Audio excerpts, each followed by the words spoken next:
get loose with the heat. Right now, leave your body till you black out. So get the fuck up.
chance to run, leave behind the said and done, figure out what's to come. Reasons, all the bigger things I can't ignore. I'm not getting what I came here for. Gotta get ahead of something more.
Can't you keep it to yourself for once? Oh, I think I found a new way out, way beyond your shadow doubt. And I can't breathe. Oh, I hope you're keeping count of all the times you let me down, and all the things you said out loud, the bullshit I could cry about. And I know we could be stronger now and leave it up to fate somehow. But everything I do for me.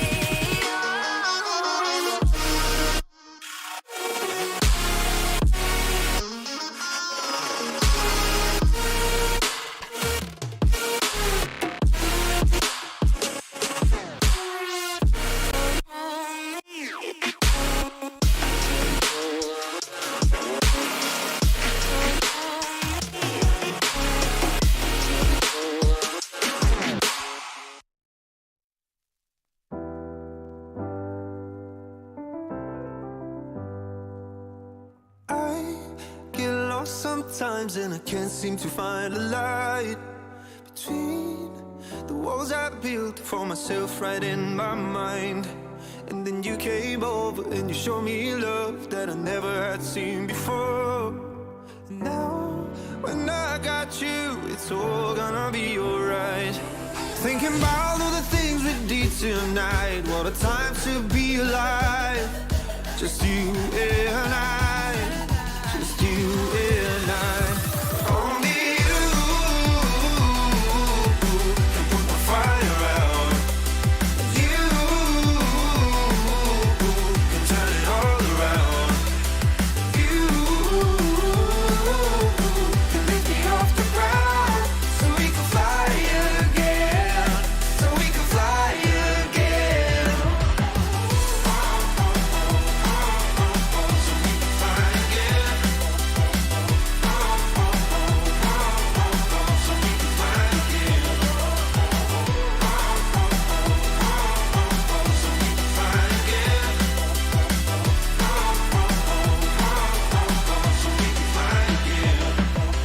I've been trying hard not to go out of my mind, and all I need right now is for you to stay the night. But if you keep saying that you've got to leave, then I'm gonna be alright.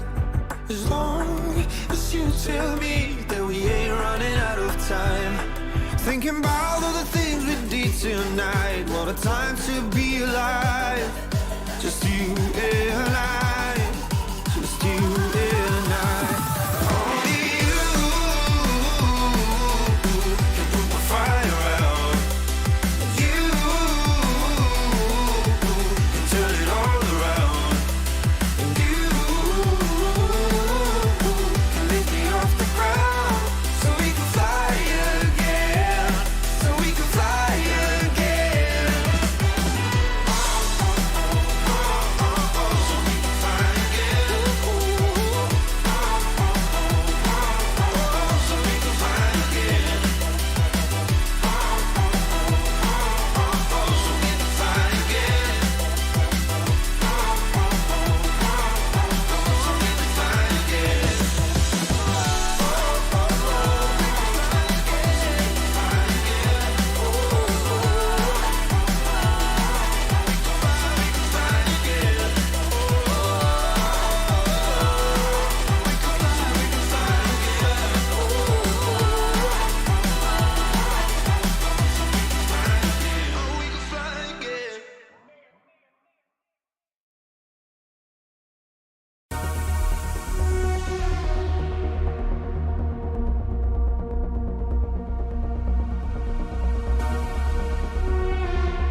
Atomic particles traveling near the speed of light do decay more slowly than stationary particles. As strange and counterintuitive as it seems, time dilation is a law of nature.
comes down close to the speed of light, special relativity provides us with a means of going to the stars.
Good afternoon, ladies and gentlemen, and welcome to Simplay Motorsport here for rounds 3 and 4 of the Pro-Am series. I'm Mathew Duffin, your commentator, joined in the box once again by my partner in crime, Dan Davis. Dan, how are you this evening?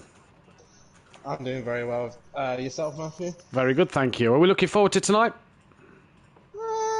It should be definitely an interesting night for sure. A little bit low on drivers right now, but definitely should be an interesting night's worth of racing ahead. Indeed, it should. Road America stateside for an early morning race this morning for, this evening, UK time. Early morning out there in the America on the game track, which should bring a different challenge to these drivers. The early morning temperatures, Dan, a bit lower than we used to seeing in the middle of the day or in the evening time. What challenge does that bring for a driver? Obviously yourself, 5 seasons of having an early morning race. What's the challenge of coming here so early? The main challenge is, well, it shouldn't really affect them too much, but it's more temperature than anything. Obviously, if you're running the softs and the hard tyres, the softs work better in the cooler conditions, but they do obviously burn out much faster, and obviously the harder tyres take more time to warm up, but obviously they will last a lot longer. And effectively, once the hards are actually up to temperature, they tend to be the better tyre anyway. So either way, it's trying to find the right window of what is the best tyre to use. And with the early morning session as well, it's definitely going to be an interesting one to make sure that they're on the right tyre, especially if it's warm enough for the hard tyre. That is the challenge then for the drivers in this one tonight. Can they produce some epic racing? Like Dan says, a bit low on numbers. We are expecting 1 or 2 more in at least tonight, with a few away, work and holidays for a few at the moment. As we head into this end, round 3 and 4, the current championship standings look like this. A surprising early leader in Bryn 85, leading the way by 10 points from JM Grill and Little Each.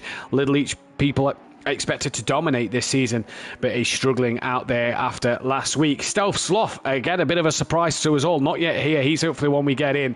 Currently down in P4, 22 points off the title lead, but another guy who we expected to be fighting mid-pack, maybe at the back, right up there after last week's round at Sakito. DJ Phil Green sits P5 in the championship standings. The debutant Shenron, again, not many people expected him to do a lot this season, and he's currently sat P6 ahead of Welshie, who was in the battle for promotion. A bit of a poor week last week, obviously missed the second race. He'll hope for better things this week. Dean Wasaki, after his first race shenanigans of blowing his engine, he sits down in 8th place, 32 points off the back as well. He will have to serve a qualifying ban for retiring after last week, so he will serve a qualifying ban. Smithy is P9, he's not here tonight. Ukbar will also have to serve a qualifying ban tonight as well, as he retired last week. Holty P11 with Lucas Roth P12. He as well has a qualifying ban. So at the minute, we're only going to get 7 qualifiers in that first qualifying session. That Bozzy boy, because his was technical errors, not just retirements because of damage or because he wasn't doing very well, because his was a hardware issue, technical issue, he doesn't have to he doesn't get a qualifying ban, but he didn't score any points, bar the points he got for qualifying, which really puts him on the back foot on 4 points at the moment. On 4 points, I don't think that's right. I'll have to double check that one. But Leon Fernie hasn't scored yet. Neither is Krath or Aidan Bennett. The team's championship looks like this. It is Super Crash Bros of Bryn and Shenron who lead the way on 62. Pick and Mix Motorsport are on 48 of Little Leach and Smithy. That's where you want to see Little Leach, isn't it? Off the track at the moment. MC Motorsport are then third of Welshie and Stovsloff, with Terminal Velocity Racing, the Janettas of DJ Phil and Ukbar P4. My Mate Racing of Liam, of that Bozzy Boy and JM Grill P5. Getting quicker, My Mate of Dean Wasaki and Leon Fernie P6. Holty and Keegs's Mercedes-Benz are tied on 13 points as well, and Our Sports Racing, their Porsche, yet to get underway in this one. And Dan, Stovsloff, Shenron, Bryn took us by surprise last week by getting some good results. Yeah, speaking of Stovsloff, according to Stovsloff, has he been banned? No invite? Question mark. So I don't know if Welsh League's listening to the stream, but it's worth just dropping him an invite, get him into the session. Yeah, definitely a surprise, especially Shenron. He definitely surprised me coming into the league. Very much getting more and more into this as he keeps going on. Yeah, definitely surprises. Liam surprises me with his pace overall. Obviously, his classic wheel killing him towards the end. But the man of the moment at Sakito was this man, Bryn. And he's just gone a very different approach this season. He's just gone to make the car as stable as possible. Not as quick as possible, but as stable as possible. And it paid off massively at Sakito. It did indeed. Paid off really well for him. Just has a bit of a moment there and catches.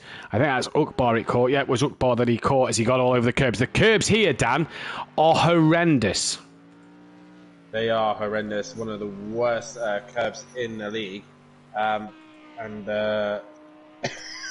Excuse me. Road America curbs in general are just horrible. They're not very good at all. But yeah, it's a circuit that I don't really know much to talk about Road America. It's one of those weird circuits that no one ever seems to like. Yeah. But one man, this man, this is actually Ukbar's favourite circuit. Oh, really? Yep, pretty sure this is his favourite circuit. Well, there we go then. I've actually messed up the tables. Michael Conley asking for an invite. You should have an invite. If not, text Welshie to invite you because it's normal lobbies. So you should have an invite from him. You've also had a couple of invites from me, as it is normal invite.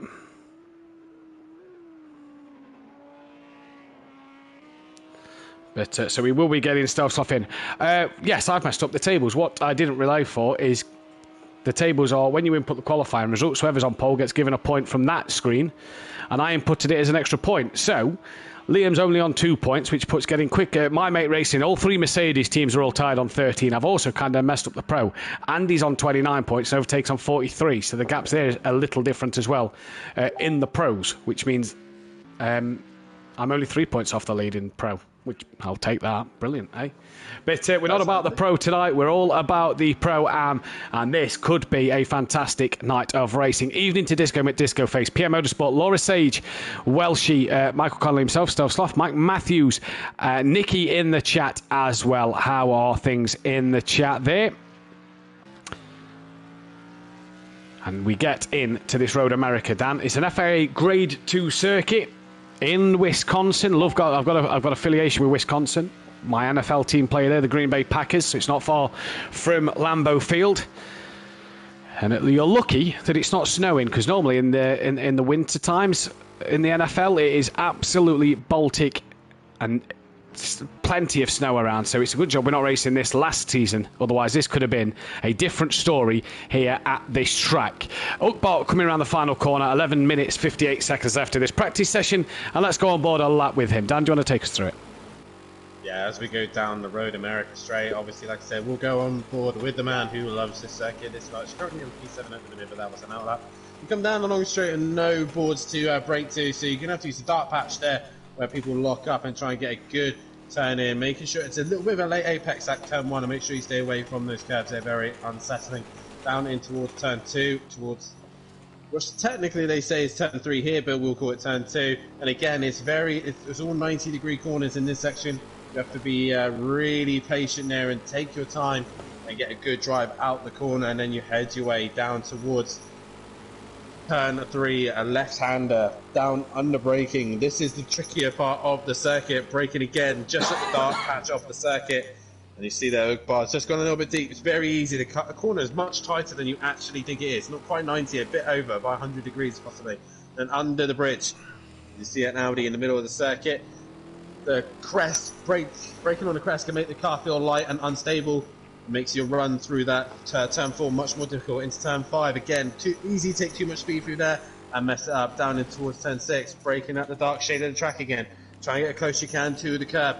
Bar just not touching the apex whatsoever, and we go into the long sweeper all the way around called the carousel. You can take it too many ways. You can go in tight and out wide, or you can go in wide and come in tight. Ukbar opting to go a little bit middle and then into the quick kink, making sure the car is nice and stable. Ukbar's Janetta is taking to it very, very well for sure. And then down towards the back straight towards Canada corner, and then into the braking zone, and again another corner you think you could take a lot more speed than you actually can. All these corners are very, very tight. Towards the back end of this circuit, pretty much flat through there as Ukbar takes it a little bit of curve, and then into the final corner, and again wide, come in tight to make sure you get a good drive out the final corner and up towards the hill, down towards Road America straight towards the start finish line. And Ukbar setting a lap time around here. If you're good around here, you do it in the 210s. Ukbar does it in the 211s. The pros, though, I believe, are doing it much, much quicker. 208s, 207s is what I've heard. And that is a lap of Road America. And Matt, let's briefly talk about Road America. In your opinion, what do you think of this circuit? I like the circuit. I see it's one I've driven a lot of on this game, and it's a circuit that I don't necessarily gel with, but I always seem to do decent at. I always seem to pick up the right results, what I've raced in the past. But I think it's nice. I think it's got a bit of everything. It's got some tight, twisty sections. It's got some 90-degree corners that you could really make some overtakes on. But the one thing you've got to note, and this is a thing we've seen in testing a lot this week, is the start line, Dan. The start here. You say at other tracks you want a good start. The start here, a bad start, may not be the worst thing in the world. Well, it's very narrow here, Road America. Most American circuits are very narrow, especially the start-finish straight. But the way that the system is as well, they start exactly side by side. They're not staggered. They're not one behind the other. They are side by side, right behind one another. And it just takes an automatic driver or a Porsche or a decent starting car to get a good start, and there's going to be chaos. Indeed, there will be. There was chaos in testing on Monday night with myself, Peaceful, Sutty, and Plava was involved as well. A lot of chaos going off there. As we've got 11 drivers in, then we're hoping to get one more in. But no sign of him at the moment. Although, so a couple of drivers away tonight on work and on holiday. Mike Mathews in the chat. I'm not looking forward to this track. So off the pace. Not comfortable with the car this week at all. Evening to Audio Sport, Prolapse and Peaceful Stepdad as well. Great to see our beloved sponsor in there. And it was nice to see Andy in the Discord and Emplava on Facebook this week receiving their trophies, Dan, as well for runner-ups, which, bit harsh to say because they had a fantastic season, both drivers. But it's nice to see their trophies turn up and see them being proud to get them trophies from our beloved sponsor, Audio Sport. Yeah, definitely so. Fantastic trophies from them. And, just like Andy said in his video, he always needs to be the bridesmaid. He's in a habit of collecting second places. And, possibly this season he'll finally be the bride instead of the bridemaid. My money's definitely on him. He's just got to listen to the advice I've given him in the Discord. And, so basically, Emplava and Andy getting their their trophies, and well happy with that. Thank you to Audio Sport for the generosity of giving us the trophies. They look absolutely fabulous. Mine's on the mantelpiece next to my Porsche 911 that I beat Gary in. So yeah, looking lovely up there. Yeah, mine's on my shelf, the other side of the living room. 6 minutes, 40 seconds left of this session then. And Dan, the other question with these temperatures being so low and it being cooler than normal tonight is which tyre do you run? Because that long right-hander, the carousel you called it a moment ago, that seems to be a killer on the left-hand side tyres. So is it a soft tyre or is it a hard tyre track? What do we think for around here tonight? Because I know my preference. From the testing that I've been doing with the guys, I've obviously not really decided what I'm going to be doing for next season yet, or what car I'll be in for next season. But testing a couple of cars, and it seemed like for me the hard tyre was the only sensible option. Oh, Ugbar, just touching that inside curb there. The hard tyre seemed to be the more sensible option. It does take a bit of work to get it up to temperature, but once it is in that temperature window, it's definitely the better tyre. Yeah, I have to agree with you there. The hard tyre just seems to work. The soft seemed to be all right for a lap. And then the minute you seem to come around that carousel section, this bit here, that quick right-hander in this corner here where Ugbar is now, the left tyres just don't seem to have enough grip. They seem too overheated. Whether that's a phase like we saw at Catalunya a couple of seasons ago or not, it will be tough for the soft tyres to work around here. So they're going to have to try and deal with that. If there are any soft tyre runners, we could see someone in the pits changing the tyres if the tyres are too hot and overheating. This man currently a bit off the pace. He's a bit quicker than that in testing this week, but still getting to grips with the game. And Dan, we speak to this guy off air quite a lot, and he seems to be getting more and more into this every day that goes by. Oh, definitely. So he's your brother-in-law, and when we had a brief admin chat, he was lingering in the background. Yes. To hear what was going on. So now we like the fact that Rob's really starting to get into it, really starting to get into the fun of racing here at Simplay Motorsport, and he's not messing about either. He's on point. He's trying his best. He's giving it all, and he's got a fantastic teammate who is currently your championship leader and is in the pits right now. So he's looking like he's just making a few tweaks, but no, a good pairing nonetheless. Good pairing nonetheless as well. Know each other very well, and Little Each here seems to be an Audi that just looks like it's struggling for grip as Phil comes to the line, and he didn't improve there. But Ugbar from Halty from Little Each, as we say, he's struggling for grip. There goes the rear of his Audi. That corner there in particular, he's going to catch a few drivers out in this one. Lucas Roth up in P4 Stealth Sloth, yet to set a time as 4 minutes is left in this session. And here comes Lucas Roth. Any improvement on his times? 1.7 off of Ugbar's pace at the moment. Can he get any more out of that? No, he can't. There we go then. Let's not forget Lucas Roth, Ugbar and Dean Wasaki will all have to serve a qualifying ban in Q1 for retiring last week. So they will not be allowed to qualify. So we'll have 8 qualifiers out there. And with 11 starters means that there will be 6 qualify. The top 6 won't be able to qualify for race 2. If I am correct. I believe I am. Top 6, I think I am right, as Keegs goes round there. But we are. There we go then, top 6. 3.5 minutes to go. Please hit that thumbs up button. Subscribe to the channel if you are new. Hit the bell to be notified as well. As this week we've got Road America Pro Series coming up tomorrow night, where Dan Davis will be live with Jamie Brazier for all the pro action. And then Dan will be back in the commentary box on Sunday night as we stay in America for the Circuit of the Americas track. I'm sure Gary and Green Pies are looking forward to that start of that race.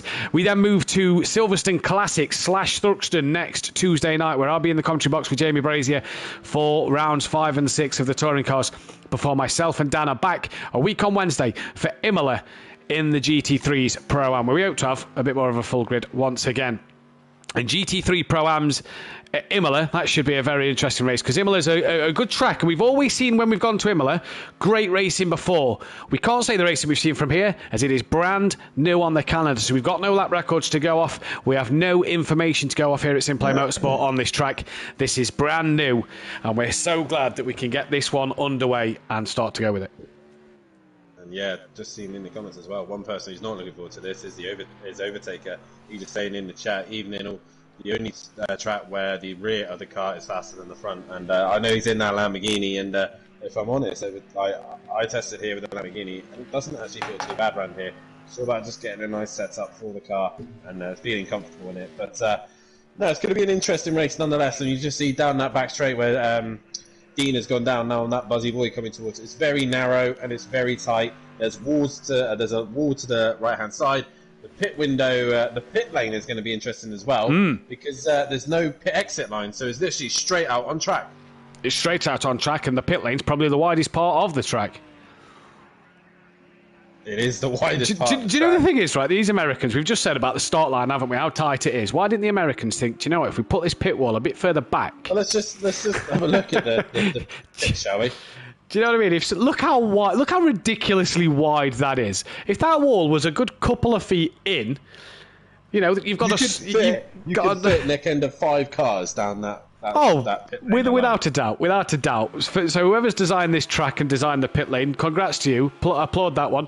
24 people now watching the stream. Guys, give us hit that thumbs up button and like and subscribe as well. I know, do you know what I mean? Like, move the wall over a couple of inches. Give the start line a bit more room when the cars are side by side. But either way... even put it into perspective, right? Obviously, everyone's looking at the track map. We've got the track up nice and lovely. The white line obviously represents the circuit. The red line represents the pit lane. Yeah. Need I say any more? No, exactly. Need we say any more? The start is going to be fantastic round here. With the American circuits as always, so if you don't see the cars in the garages as normal, that's because the American tracks. So if you don't get to see the team names and the points at the end, it's normal lobbies for tonight. But the same rules apply. They cannot pit on the same lap as their teammate. Disco McDisco, sorry. Yes, indeed. Audio Sport in the chat. Like someone dumped an oil on each corner as Mike on about the track being so slippy. It's not that bad. Just put snow tyres on. You'll be all right. Yeah. You don't want it to be too slippy tomorrow night. There could be a few incidents with people sliding tonight and tomorrow. Stoves off a little off the pace. Rob still not managed to improve much as DJ Phil moves ahead of Bryn by 1/10 of a second, and he is the first he's the last to get a lap in. Someone's just crossed the line and has finished. A few in the pit lane. That was Dean Wasaki who went P4. So was Dean on the qualifying fuel there? I wonder. But Dean went up to the P4 with a 2:10.8. So half a second separating the top 4. It's a shame 2 out of them 4 cannot qualify. As here comes Welshie then. I think it's just Welshie and DJ Phil left to finish their laps. Welshie down in P9 at the minute. Comes to the line. Can he improve? Practice. So it doesn't really matter for your time at the moment. He does go a bit quicker but stays P9. And we just have Phil left out there on a lap. Dan, your tip for pole position though? Wow, my money was going to be on this man, but I don't think that's going to happen now. It looks like Holty seems to have some pace around here. Now he's finally got that Mercedes hooked up. He's finally got a little bit of lap time underneath him. I think Holty would look good for pole position tonight. Holty for pole. I'm going to go Little Each just to mix things up. I'm going to go Little Each. But I don't think he's got that Audi hooked up. I think he's struggling with it. Yeah, I agree. But just to be different, let's go Little Each versus Holty then. In terms of appearances, nobody making their 100th or their 50th today, but Ukbar will be on his 50th appearance next week. One man who does make his 100th appearance this week is Andy. Tomorrow night, race 2. Andy will make his 100th appearance in... You what, sorry? He'll be under pressure then. He will be under pressure. 100th race in race 2. For that one, Ukbar is next week at race 2 at Imola. Tonight will be his 47th and 48th. In terms of race wins, nobody really. The man with the most race wins in Pro-Am is Holty on 4. Tied with now Little Each on 4 as well. So 4 race wins for Little Each and Holty apiece. Will one of them two get their 5th win tonight? Could Ukbar, who is on 2 race wins, get his 3rd? Can Dean and Bryn get their 2nd?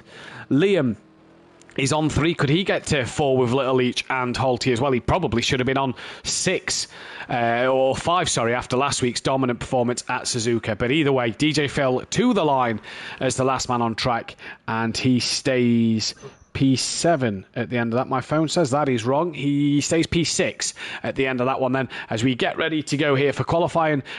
Little Each for my prediction, Holty for Dan's. Get your prediction in the chat of who you think will take pole position as we get ready to qualify. Ukbar, Dean and Keegs cannot qualify. Yeah, they cannot qualify, so will they listen and stay in the pit lane? And just a reminder to all the drivers, that if you do retire, it's an instant qualifying ban. We're trying to stop people retiring for no reason. Get to the end, get to the finish and score points. If you don't finish the race either, you won't score points as well. If you don't cross the start-finish line, unless it's a hardware issue, either PlayStation itself has decided to catch fire, or Liam's wheels decided to die out, then it's not classed as a finish. So you have to finish the race, you have to score points, and if you decide to quit or retire, then you will have a penalty for the next round, as will Disco tomorrow night. Yeah, as will Disco serves a qualifying ban in Q1 for retiring in race 2 last week. What a shame for him, as he could have had some good pace around here. But we've got 8 qualifiers out there, and Self-Sloth has already gone a little deep at the hairpin corner then. Mercedes, Audi, Lamborghini or Ginetta? That is going to be the question. And what can this man do? Currently leads the championship by 10 points. And the way you speak to Bryn at the moment, he seems to have his head screwed on very well. It seems to be not about being the quickest, but about being consistent and about picking up the points. Bit of a touring car sort of drive.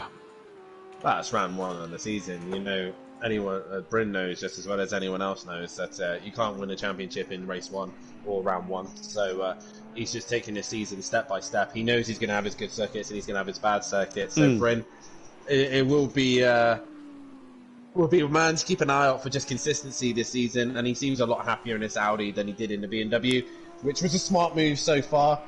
And I mean, just look at any champion, like you know yourself, Matt, that Colin Turkington, known as one of the greatest touring car drivers, and one of the seasons where he was champion, he won 1 race. Yeah, that's all he won. Yeah, and you know, and that didn't even come at his favourite track, where the BMW and him are at his best. It didn't even come at Croft. So that's how consistent a season he had in terms of scoring points. And that's what Bryn needs to do this season.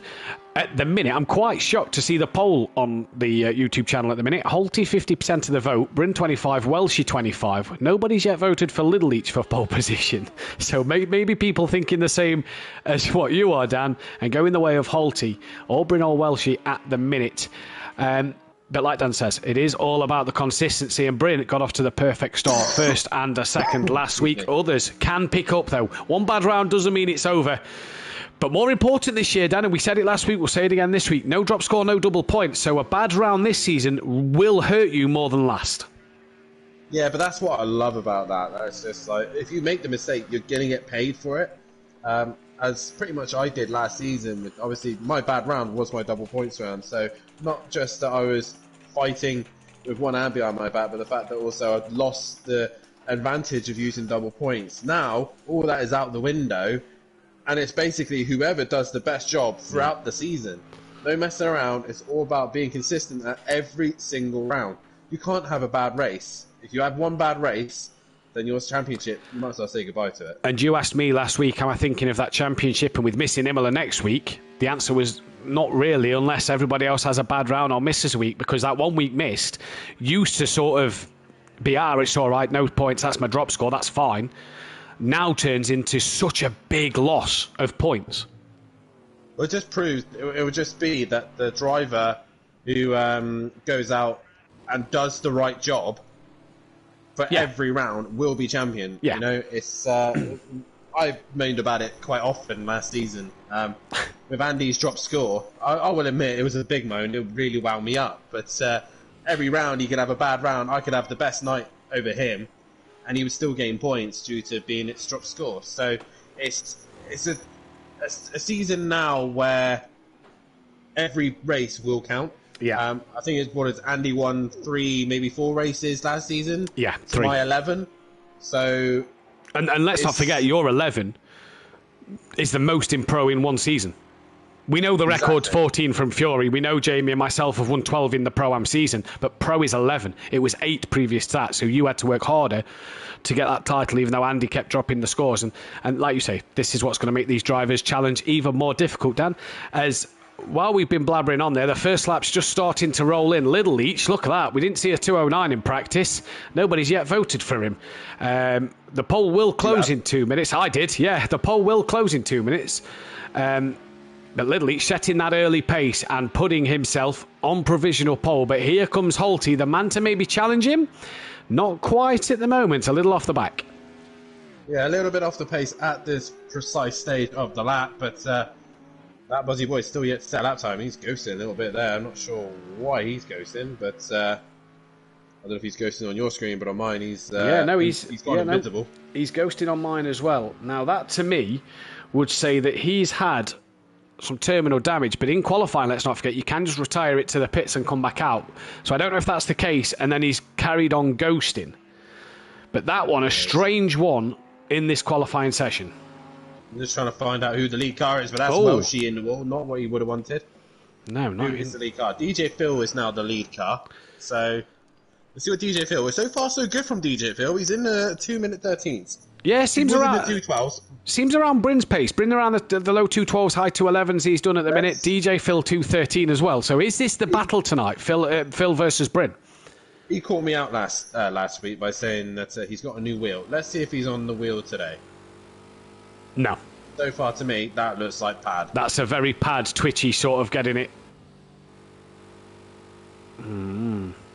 Yeah, that's pad. Yeah. Yeah, very easy. But look at the delta that he's up here, Dan. 1.1 seconds. That'll be good enough to put him around about Bryn again and pull himself away from Welshie. DJ Phil and Welshie have done the exact same lap time. What are the chances for them to do the exact same lap time as each other? Tell you what, DJ Phil looks good in this Ginetta. Yeah, it doesn't look bad, does he? Last round, he was very consistent in the Ginetta. He had a couple of drops, but there seems to be a car that seems to suit DJ Phil a little bit. We said this about and the he's McLaren. running low fuel. Oh my God, he is running he's low not fuel. 100 litres. My days, that is a development for DJ Phil. To the line he comes, and wow, actually improves by 1.8. Wow. 0.6 quicker than Bryn, then putting himself up to P3. You can't mess around on this. It's 2:09 a lap, 2:10 a lap for most drivers, so you really have to get on with it. That Buzzy Boy has not got on with it at the moment. Still doesn't have a lap time. Shenron to the line, currently quicker than Stav Sloth, improves, and I tell you, that's a good lap time from Shenron there. Not far off the back of Welshie, just a second and a half. Welshie, I don't think will improve this lap. We saw him off.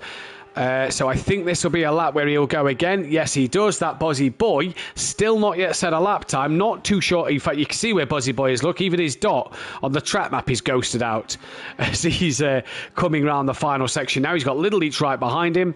So far, no improvements from anybody else. But Bozzy not yet got a lap time out there. Ukbar, though, will start 11th. Yeah, I'm not sure what's going on there with Bozzy's camera because Little Leach has just driven right through him. I'm not exactly sure. Maybe one of them's had a problem, gone out, and then come back in again. Yeah, possibly so. I'm not too sure neither. Stolsloth done. He will be done for the session, as will Bryn and Welshie. Here comes Bozzy to the line. Got to get a lap time in. He does. Only good enough for 5th place, though, at the minute. Yeah, and that's all we can produce at the minute. Ulti towards the line. Can he improve on his lap time? He doesn't. No. So he starts his final lap now. So all these guys are pretty much going to be on their last lap. But DJ Phil, I reckon, might be able to sneak another lap in. Just about. Coming through Sector 2, down by 0.7 of a second here as he comes through Sector 2. Can he just squeeze one more run in? I wonder if he can squeeze that extra run in.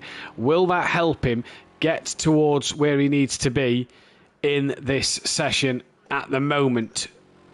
As for Little Leach and Holty, Little Leach possibly could return to the pits. Bryn and that Bozzy Boy is now done.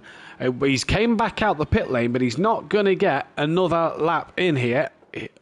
45 seconds left.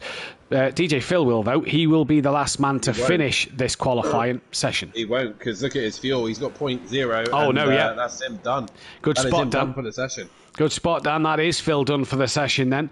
And he backs right off. Holty's also Holty done. That So we're just Bozzy waiting on Boy Shenron. and Shenron. Could Shenron get an extra lap in here? I don't think he will. It's a long, long straight, and he's got to nail the final corner. He's carrying quite a lot of fuel mines, so possibly that might have slowed him down. He's gone wide in the final corner as well. Towards the line he comes, and I don't think Shenron will improve. He looked a little bit deep in the final corner, but he is the last one to qualify.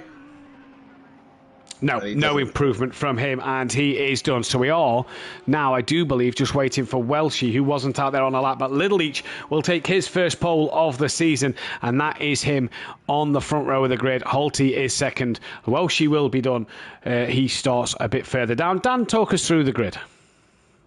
Well, your pro driver back into Pro-Am, and Little Leach takes pole position tonight. starting on the front row with him will be that mighty Mercedes of Holty. In third place, it will be DJ Phil. Best qualifying session for him so far this season, and it's nice to see DJ Phil up there. Your championship leader, Bryn, currently in 4th place. So that Buzzy Boy who took pole position twice last week, it will be starting in 5th place position. Welshie in 6th. 7th is Shenron. 8th is Stelsloth. And the start of your non-qualifiers will be Dean Wasaki in 9th. Lucas Ross will start 10th. And Ukbar, who looked the favourite in practice, will start at the back. At the back in 11th place. 11 drivers on this grid. And we said it was tight. Look how close they are. Let's just go on board Bryn or DJ Phil, who are 3rd and 4th. Look how close. And there's a good example. Look at Bryn's front of Bryn's car to Holty. That's DJ Phil's view to Little Leach. Not a lot of room. If we go back to the chase camera, you see the front of Bryn's car to the gap to Holty. Not a lot of room. Look in between them drivers as well. Not a lot of room at all. Look at Dean's angle from by the back row of the grid. Dean has got... look how close. I didn't even realise this. Look how close them guys are to the pit wall. They are very Look close. how close that Very, is. very close. Nobody thought to move that wall back a couple of inches, did they?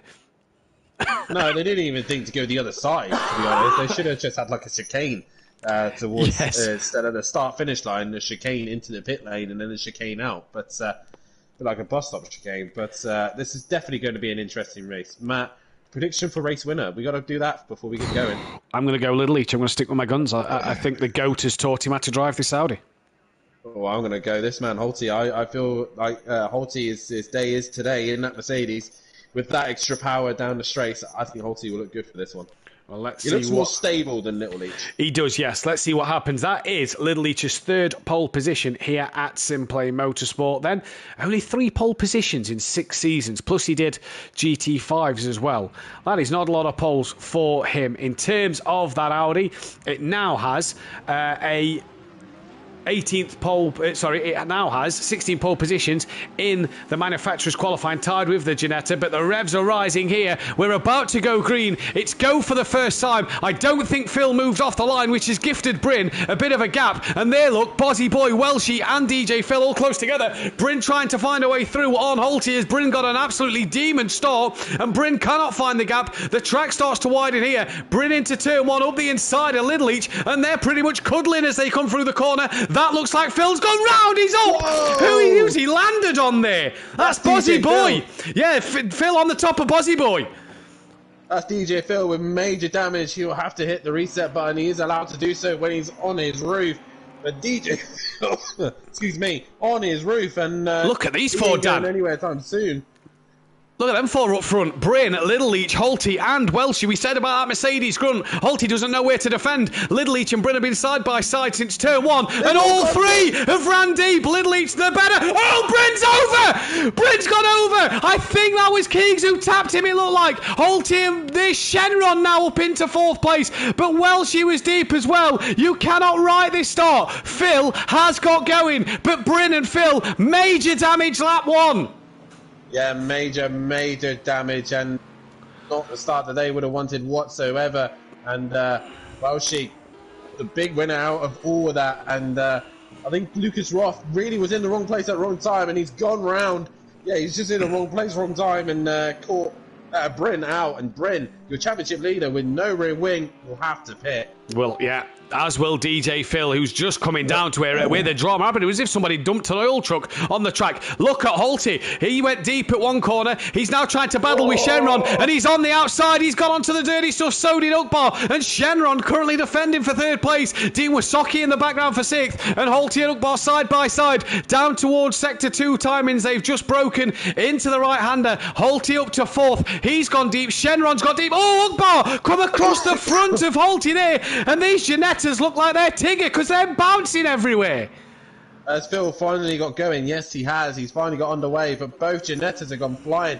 Shenron's gone deep. That's gonna Oh, Dean's followed him! As well. Wow, at the weird. final corner. That is a strange place to go that deep. Final corner. Shenron returns to the track. Dean massively off as well. That's promoted Bozzy after having Phil upside down on top of him at turn 1, lap 1. Bozzy's back on the podium. Welshie from Lidley, Shenron 4th. But what drama's in the opening start of this race. Bryn's got past Ukbar after Ukbar's damage, and Bryn can find himself in the pits. And with no rear wing, that's pretty much a given that one will not be looked at. Yeah, both Ukbar, DJ Phil, and Bryn, all these guys into the pits, and I really think they don't need to pit again. Oh, wow. Dan, damage. DJ Phil cannot pit on the same lap as Ukbar. I mean, he's still halfway around the track. He's still not there. Yeah, fair one. He might be able to get out in time, but Welshie just sticking to Little Leach right now. Little Leach just has to focus on his lap. But look at this, Shenron and that Bozzy boy going at it for 3rd and 4th. Will we be talking to Rob on the podium? That's the question. Shenron fighting for this, look, and he's fighting hard. Liam must have made another mistake somewhere because Shenron went off at the final corner and is now back up to P3. Shenron absolutely flying at the minute up into P3, and the Teletubby Motorsport Mercedes-Benz, both of them, you see, carrying some big damage. And I'll tell you what, it's a good job this isn't an extremely clean race, because we know what happens when Pro-Am are extremely clean. Yeah, we do know exactly what happens. Stealth Sloth manages to stick a little bit out of trouble. That's giving him that 7th place position, so Dean will drop down to 8. And to be fair, how Shenron's managed to get away with that contact or incident with Dean is amazing, considering he's still in 3rd place position, although he's 13 seconds behind the top 2, who have been given this lead so far. Ukbar exits pit, DJ Phil is into the final straight, so that pit stop issue won't have an effect. And Lucas Roth has passed his teammate Halsey. He has passed his teammate Halsey. The most important thing for Bryn and Ukbar there as well, Dan, is that they are not a lap down on these drivers. A long lap here, so they're not a lap down. That'll be good for them too to carry on. Look at Bozzy Boy trying to just get his way past Shenron, just tapping the rear and backs out of that one, thinks better of it. You see all 3 Mercedes drivers carrying a lot of front end damage because the nose of their car is just squished. Lucas Roth now looking for a move on Bozzy Boy. Shenron probably breaks a little bit earlier than normal for that last corner based off what happened on the last lap, and away they go now. Lucas Roth on the curb. That's going to give Holty another place as he didn't get the run out of the corner. I think Dean might be carrying some damage. All 4 Mercedes do not look the quickest here as they all have damage to their cars. Dean seems like he's caught Stealth Soft there. The Stealth Soft is now re-overtaking him in the Lamborghini. We go back to the front. Bozzy Boy isn't quite close enough to Shenron, but Dean not able to use his Mercedes advantage to get past the Lamborghini. Too much damage, I wonder, when he went off at the last corner at the end of lap 1 as Bryn here, whoa, catch that one, and he does brilliantly. Still on the lead lap, thankfully for Bryn. He can push to get back. Rob's gone wide at the exit of turn 2, and that gives Bozzy Boy the extra place and possibly Holty a run. Down the hill they come, and I tell you what, Shenron might not be kicking himself for that because he looks like he's got little damage compared to these Mercedes, so come the pit stops, Shenron could be finding himself quite alright. Here comes Keegs, gets caught out by Shenron on the brakes, and into the corner, Keegs just pushing him a little wide, and get off the curbs, because that curb off his rear wing. From what? From that contact? I think Lucas Roth just hit in the rear of him, has lost his rear wing. That seemed very minimal, but righto, Shenron then will have to pit at the end of this lap. The pit window opens at the end of lap 4, but 3 of our drivers are already had to pit. This will be the 4th driver. What now? Yeah, definitely. So obviously that's significant damage. The car will become undrivable as he touches the curb there, and look at Stealth Soft just catch him like he's nothing there. So Shenron really struggling as he dropped the rear. The Stealth Soft caught out by that, so he's going to have to tiptoe that car back. Me and Fury both know how difficult it is to control a car with no rear wing, and he's in the wall. Yeah, and he's on the pad as well. Bozzy Boy, Holty as well there. Very, very wide. And Holty giving that time back, you see there, as Keys gets the run on him through the corner. That Bozzy Boy up to 4th. Shenron now down to 8th. He'll have to come into the pits. He can probably take a bit of advantage knowing that he's not going to be a lap down on the leaders here as well. She has been dropped by Little Leach a little bit over the course of this last lap. And Dean trying to get back on the pace of Stealth Sloth. But for Shenron here, an early stop that he may not have wanted to make. Forced into it, though, by that slight, very small contact of Keegs there. But we've seen this in the past time where very small contact leads to a lot of damage on that rear wing. Yeah, very much so. I've just clipped walls before and lost the rear wing on the McLaren and the Porsche. And as we see there, That Buzzy Boy moving around a lot as Keeks nearly hits the back of him there. Had to pull out of that one, and that Buzzy Boy really trying to hold the position against the two Teletubbies racing boys. He is indeed. The pit window opens this lap, so drivers can pit, and I'm expecting to see majority of the grid in, bar Keegs or Holty. Maybe we'll see Stealth Sloth, and I don't think we'll see this man in there, who's having probably the best race of his night. We said about Smokey Devil last night in the touring cars, always third he seems to be. That seems to be where Welsh is at times, but tonight he's currently running P2. Lucas Roth now has a run over that Bozzy Boy, and down the hill they come. Shenron is in the pits at the end of lap 3. Yeah, he gets that in the pits. Obviously, that won't class as a... Whoa, as that Buzzy Boy completely drops it all on his own there. And both Teletubby racing boys get caught out by that. Indeed. So I'm not sure what Liam was trying there, but that was very dramatic. He's also lost out to Uncle Dean, as Dean's got past him now, and away goes Dean. Stealth Sloth must have dropped it somewhere, because Dean's got back past him and has dropped right off the back. But yeah, you're right. Luca... that Bozzy Boy having a big mistake all on his own as the lead... who is that passing Shenron? Is that the leader's just putting a lap on Shenron? No, it wasn't. That must have been Bryn. Yeah, it was no, Bryn. They're not too far off. Bryn's passed him, and I think Ukbar's passed him. But it's not registered. Ukbar has overtaken him for some reason. Not quite sure why there then. Because he hasn't. So who's that by Bryn then? Oh, that must be DJ Phil. So DJ Phil's come out a lap down. So Phil's unlapped himself from Shenron. As what's happened to Bozzy once again here? He's gone off. Buzzy Boy's gone off. I don't know if looks like he's had a rear. The snap has gone on him. So Shenron looks like he's going to drop down the order. He's not going to lose out to DJ Phil, but he is dropping down the order. Little Leach choosing not to pit, nor does Welshie. Now, the Teletubbies boys should really start thinking about pitting because they both have damage. Lucas Roth first on track, but Dean is starting to catch Holty now. I think Holty must have made a mistake because he was closer to the back of Lucas Roth last lap than this, but it looks like he's made a mistake somewhere. We're expecting cars in, and Lucas Roth clearly feeling that he's got pace to go. Does this invite Holty into the pits? Of course it does. You'd be surprised not to see Dean in, but he doesn't choose to follow Holty. Strategy-wise, Dean clearly feels that he can keep going in this race. I imagine we'll also see that Bozzy Boy in, though. Yeah, Buzzy Boy coming out of the final corner. Willie up to pit. No, he's on the grass. He's in the wall big time there. Big damage for that Buzzy Boy. He should be into the pits realistically. And what a dramatic change we've had from Sakito to Road America. This man was so dominant. He's not pitting. Here, Road America. He's nowhere.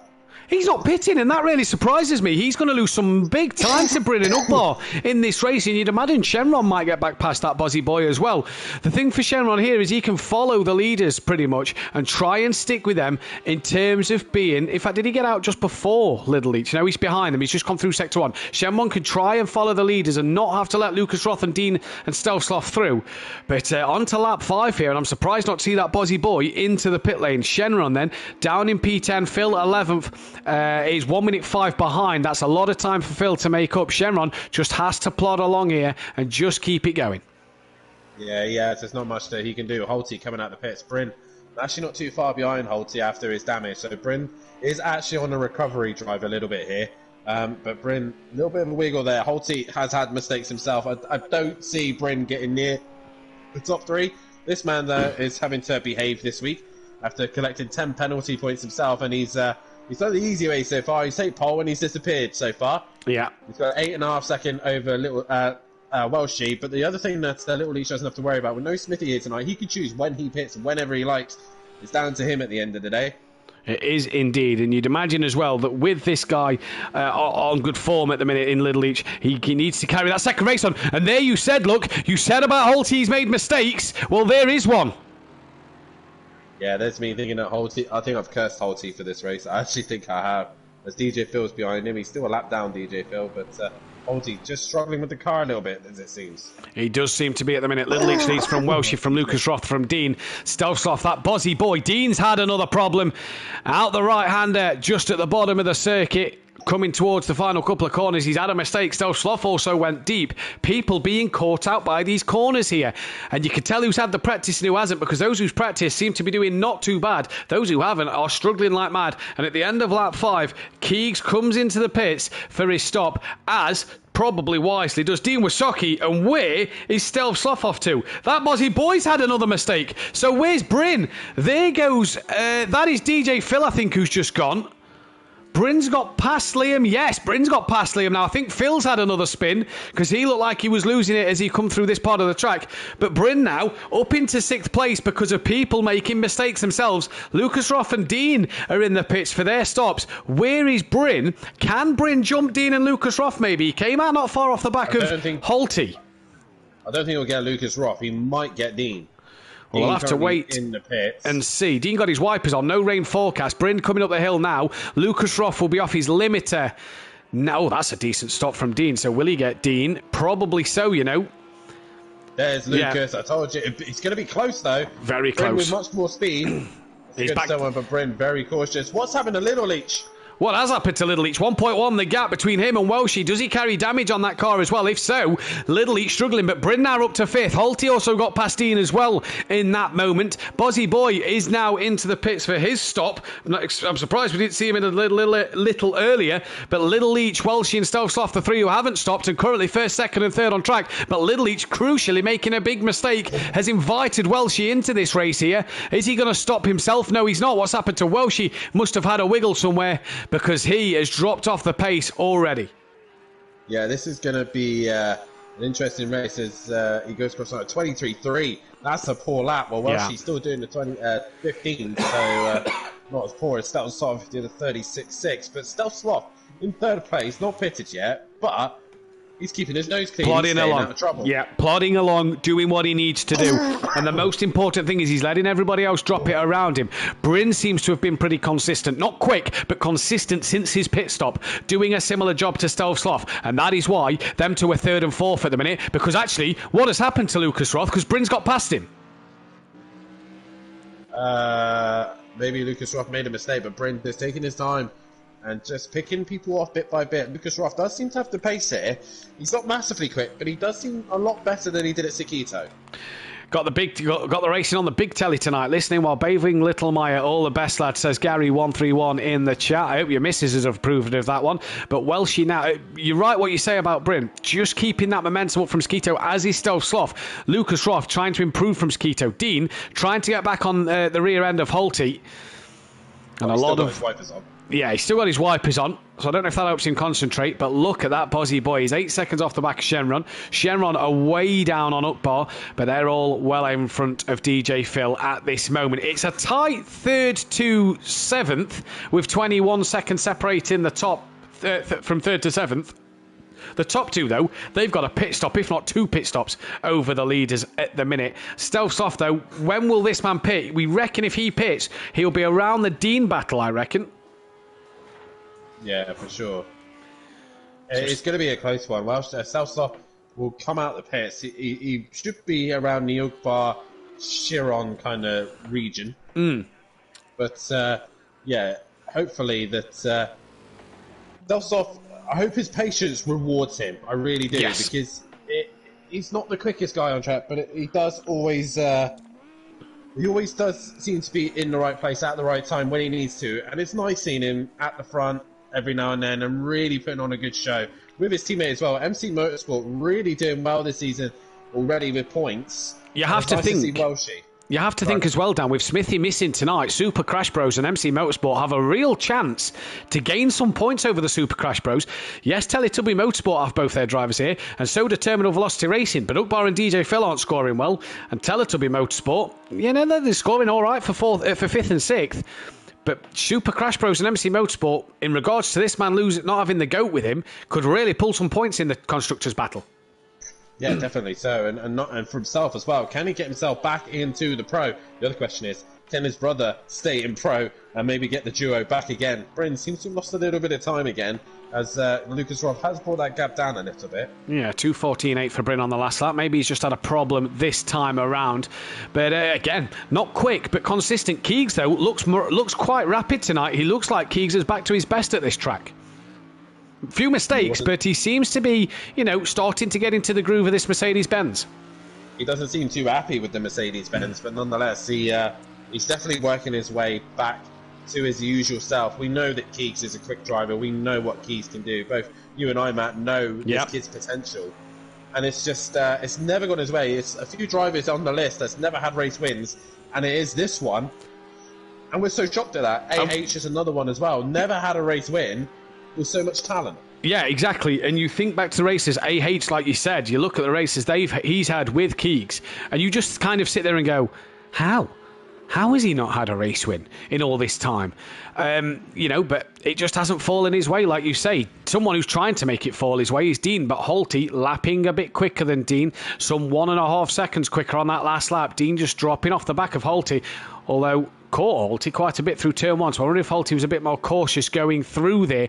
Lucas Rothlook lapping quicker than his dad in second place. Brinner 2:14 dead. He's dropped it. He has dropped it. I was just about to say Brinner to 2:14 dead, but must have made a mistake this lap because he's dropped behind Lucas Roth now. But these two are catching on Stovsloff, and Stovsloff has a pit stop to make. Can't make it. In fact, Stovsloff probably can make his pit stop this lap, as well as he's that far in front of him. In and out, and Stovsloff can do it on the same lap. This should be interesting. If Welsh can get a good pit stop, and Little Leach makes a mistake, she could be the race leader for this race. So it's going to be an interesting one. It's pretty much a 2-horse race now for the last few laps. Welshie is putting Little Leach under pressure by being there. That's a decent stop from him. That's a car flying past. I think that was Shenron. Yep, that's him unlapping himself from Welshie. And I think that puts Shenron back on the lead lap of Welshie now. So Shenron, I think, is the last driver to be on the lead lap and should be on the lead lap from Little Leach, possibly when Little Leach comes in for his pit stop. So it should be up to Shenron that's on the lead lap of this race. The reason I'm sticking on with Little Leach is because we know what Little Leach was like in practice. He was making a few mistakes here and there. Yeah. Right now, he needs to make sure this is the best in lap he can possibly do. Indeed he does. Is this his in-lap, though, or is he just going to give it another one? 40, I've just seen that comment. 40 seconds is the gap Welshie to Little Leach, and Welshie was about 4 seconds behind Little Leach on pit entry, so that, to me, is about 35 seconds lost for Welshie in the pit. So 30 to 40 seconds between there, depending on your stop, could be lost in the pit lane. And as we see, Welshie already bringing that gap down under 40 seconds as he's coming down the straights. So Little Leach then, crucial in-lap for him. And as Gary saying in the chat, where was this form last season? Clearly it wasn't in the Audi. They went back to what they knew, which was the Porsche, and they couldn't get it to work. So now they're in new cars, separate machines, separate championships. Are they going to find the love, and then they're going to come together and be like, well, I want to drive this car. No, I want to drive this car. One wants to drive the Mercedes, one wants to drive the Audi, and they end up in the BMW. Holty back in the pits. Now what's happened here? That's gifted up by 7th place and will give Shenron a P7 here then. Little Leach choosing not to pit, but Holty's come back in. Yeah, Holty back in. Looks like he's got more damage to that car. And do you know what? I think that would make Dean go a lot faster if he turned his wipers off. It's probably his car. I think he's in. Oh, is that Bozzy? Is that Bozzy? No rear wing. That Bozzy boy. What a dramatic start. What a turnaround for him. Dominates 2 races. Whoa!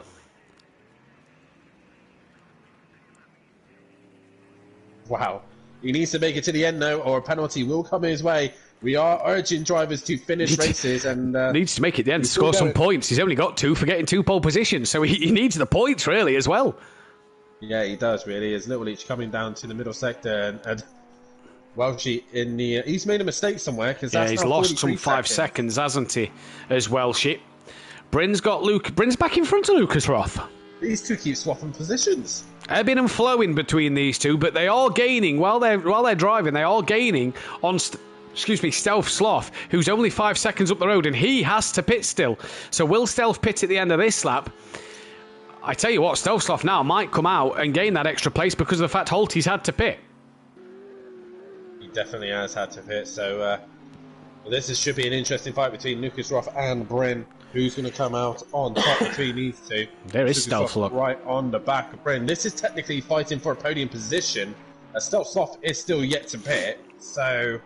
Yeah, this for 3rd and 4th as well. She's got that gap once again, back under 40 seconds. Stealth Sloth now comes in at the end of lap 9. So Stealth Sloth in, just Little Leach we're waiting on then. So a podium. This could be 3 races in a row that we're speaking to Brin so far this season. This might promote Dean up to a P5. Top 6 can't qualify, so all these guys won't be able to qualify. But look at the Mercedes grunt. Brin's already defended early. Gives Keegs a car's width on the outside and just gets it slow and steady into turn 1. And Keegs yields because that Mercedes looked a little slidey. But Welshie once again has that gap under 40 seconds, Dan. Just wonder what's happening here. Has Little Leach made another mistake somewhere, as he now is coming into the pits at the end of lap 10? Well, he is now through the carousel, while Little Leach is into the pits. Little Leach gets it stopped. He doesn't get the penalty. Bryn has made a little bit of gap over Lucas Roth, as Stelsloff is now on his way, and he looks like he's going to stay ahead of Shenron. Yeah. He's still in the final sector, so good points for Stelsloff.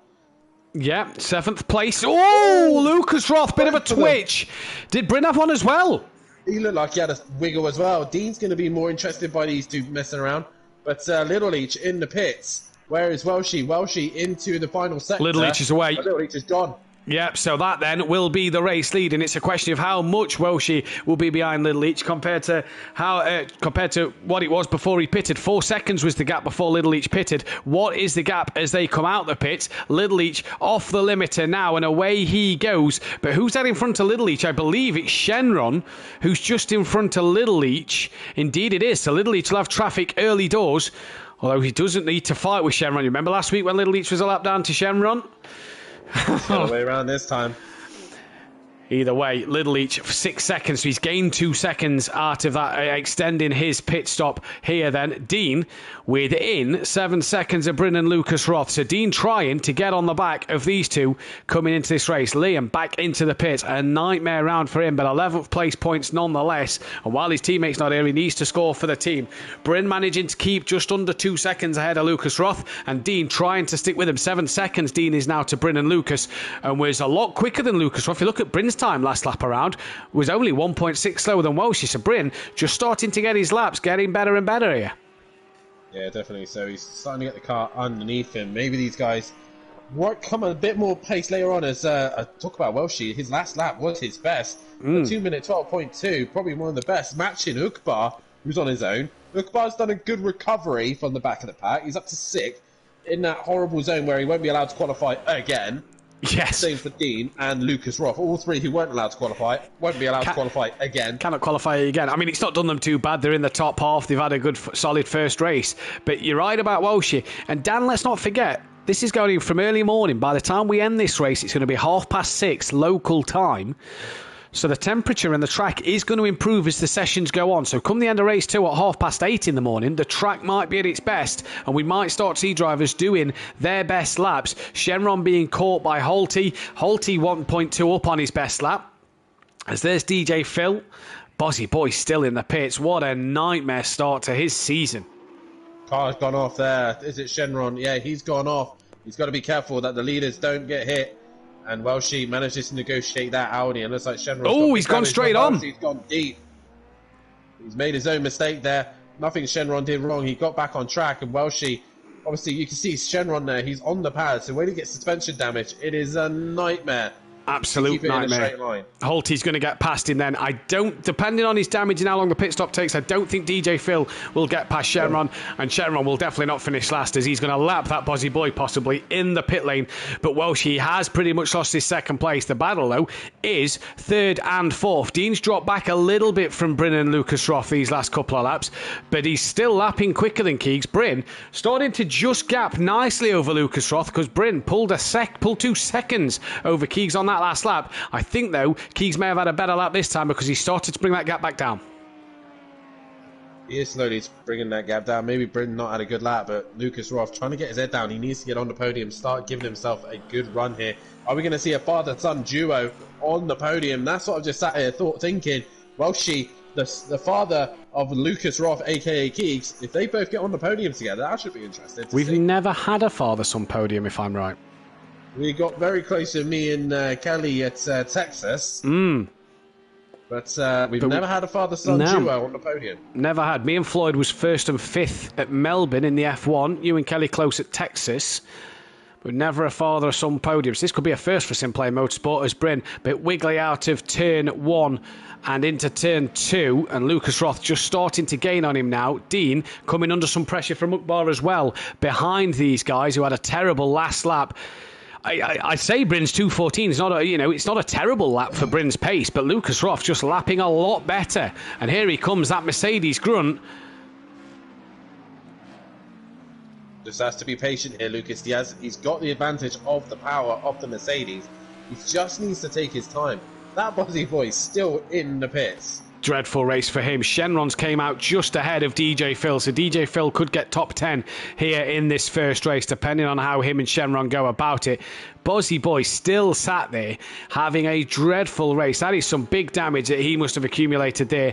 Dean under pressure from Ukbar, but not as close as this battle for third and fourth. Bryn all over the curbs and will be dreading going over them. He will not want to have a mistake or a wiggle. Here then is Ukbar gaining on the back of Dean and quietly going about. He's not. He's past him because once again, we talk about it every week. Dean has made a mistake and gifts away 5th place.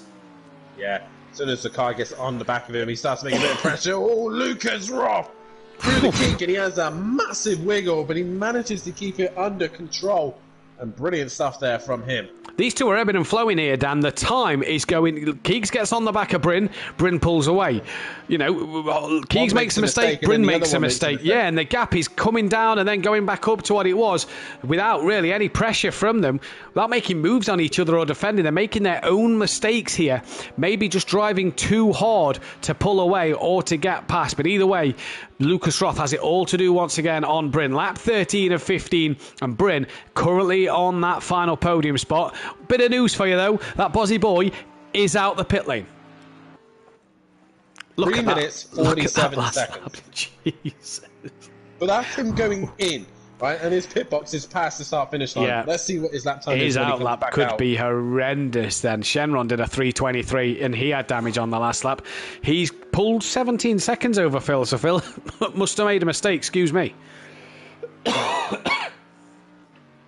Lucas Roth, though, on the back of Bryn once again, just over 1.3 seconds here. That Audi actually pulling away from Bryn as now the time starts to come back down. The Mercedes now starts to grunt, starts to kick in that bit more. And Bryn looking to just keep consistent. Again, another 2:14 from Bryn. You can't fault his keep it together. Keegs keep it together as they both wiggle through the corner. You can't falter Bryn's consistency in this race at the minute. He's definitely doing a champion's drive at the minute. He's doing everything that he needs to do. Lucas Roth makes his own mistakes. Bryn doesn't have to necessarily change his line or change his position. Lucas Roth is the one that has to go around him. And at this rate, Keeks just does not have the pace to get past Bryn. No, he doesn't at all. 24 people watching. Guys, girls, hit that thumbs up button, subscribe if you are new, and hit that bell to be notified as this man is on the penultimate lap of the race here. Just started it. Woshi crosses the line to join him on lap 14. And you look at Bryn. If Bryn didn't have that incident race one, turn one maybe, that one, sorry, would he be fighting Welchie for this podium spot? That, though, is the big question. Dean hasn't got on the back of Ukbar. He has lost out massively. Ukbar in the 211s with little each. Ukbar flying, excuse me. I did say this man likes this track, and Ukbar is flying. He really does love this circuit, and I bet he was absolutely loving it when he saw that this circuit was on the calendar. And to be fair, in a car that I would not expect to be quick around it. No, I wouldn't have. The straight lines around here, the top speed of it round here is very quick, so I wouldn't have expected the Ginetta to do that well. Keegs has lost out a lot more over Bryn this lap. I've just noticed as well, if these two keep lapping at the lap times they're doing, 2:14s, right? Yeah. If they make a mistake at any point... Oh, yeah. Ukbar's Look where right in Ukbar it. is. 7.5 seconds behind. Ukbar is coming. 2:14 dead for Bryn. 2:14.7. They've both lost 2 seconds to Ukbar. 2.7 nearly if you Keegs. Over Ukbar. Ukbar's flying, but he's only got 2 laps to do it. Ukbar needs them to make a mistake Yeah. for him to get back on the podium. 100%. What a recovery drive. And the fact that he's been involved in an incident where he was flying across Yeah. the screen, he could be potentially on his way to a podium. But it's really down to these two. Ukbar just needs Has to keep it Keeks on the made island. another mistake this lap because he's now 2.7 behind Bryn. So Bryn has pulled even further away from Keeks. From when they came out the last corner, it was 1.5. Bryn's pulled a second over Keeks this lap. Keeks struggling a little bit. You see there, that Buzzy boy staying right out the way. Brilliant job from Liam there, keeping well out the way and then letting the leaders pull away. So Bryn's able to make that gap on Lucas Roth. Lucas Roth just a little bit cautious here and there. That's given Ukbar a sniffing opportunity. 4.9 to Lucas Roth. Roth, look. So he's gained some 3 seconds nearly over the course of this lap alone. Little Each has just started the final lap. Ugbar could be on for at least a fourth place here. Bryn driving a very good race at the moment and doing everything he needs to. Great comeback drive from Bryn and from Ugbar in this one. That Bozzy Boy and DJ Phil not had the comeback drive they'd have wanted. As there was something off the back of that Bozzy Boy's car there. Gravel, maybe, as he keeps it still as Dean comes round. He has just had a race to forget. He has had a race to forget. Well, she's had an absolute stellar of a night so far. Kept his nose clean and up into second place position. The Scottish Shove It is back and he's come back with force. And he's going to start off tonight with a podium. Bryn has just got one job left to do, and that's keep Lucas Roth behind him for one more lap. Ugbar is not bringing the inroad in. He's not getting close enough. He needs the cars in front to make a mistake. And I think Bryn has made a mistake. He went a little bit wide. As Lucas Roth seems to get a little bit closer again. The gap's just dropped under 4 seconds before Ugbar come round that final corner. So Ugbar is coming here as Bryn comes to the line, a 2:15.1. Not the best lap for Bryn, a 2:15 dead for Lucas Roth. For Ugbar here, a 2:11.8, so nearly some 4 seconds quicker. What does he need to get to Lucas Roth? 4 seconds. So this lap for Ugbar, he's got to be on it. Little Leach coming to the back of Stealth Sloth. Top drive from Bryn, says Audio Sport Pro Labs. Little Leach, what a teammate, says the GOAT in the chat.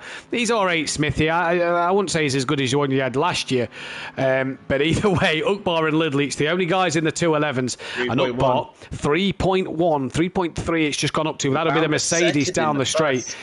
He's got to be thinking, I could possibly nick this fourth place, you know. Yeah, Bryn is going to be under a lot of pressure towards the end. This is a corner they all seem to struggle with. Bryn gets through it, Lucas Roth gets through it. But we go back to this man. This man, he's had a great drive already in the first race. He took the race 2 win last week. He's going to win the third round of the season. And it's going to be Little Each for Pick and Mix Motorsport to take race win number 2 this year. And on his way maybe to taking that step and that challenge to Bryn in this championship. Welshie though, he comes round the final corner. He's coming up to take a second place and barely got on the podium last season. Especially a second this year. The 2 races he's finished, he's been on the podium, a third place. I say finished, he didn't start race 2 last time, but a second place for Bryn, great for Welshie, great drive. Bryn though, to back up his first and second last week, is looking to get on the podium once again. He's got this tricky section to get through. There is Lucas Roth. There is Ugbar. Ugbar 2.7 he's got the gap down to. What a valiant drive from Ugbar this has been, but I don't think, Dan, it's going to be enough. I don't think it's going to be enough. Bryn just has to survive the final few corners.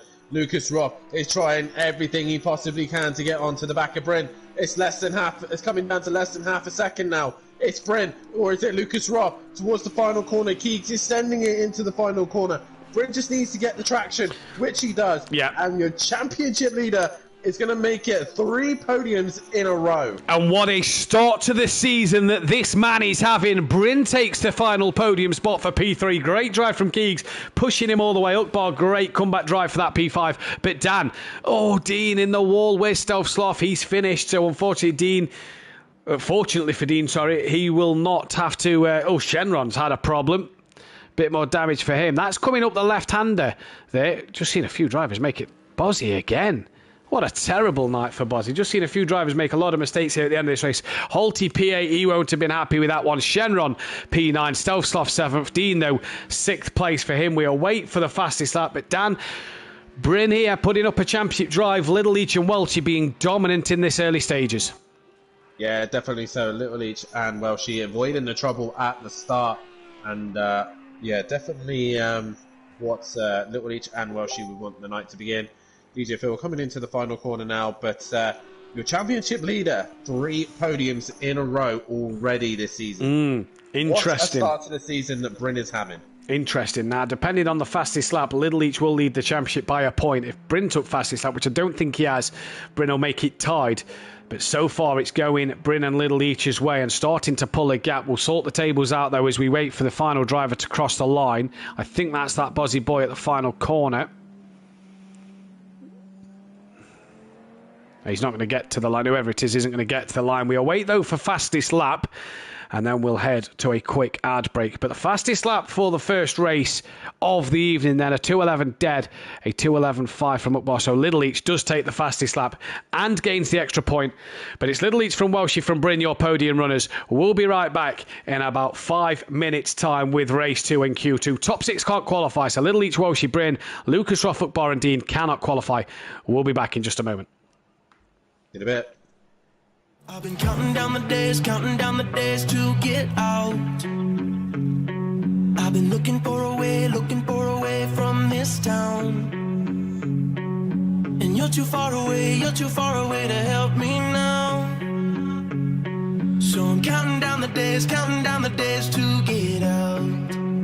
'Cause I need to learn to forget everything that drags me down. I need to forget everything inside me now. Full speed ahead, fly from the end. So I'm full speed ahead.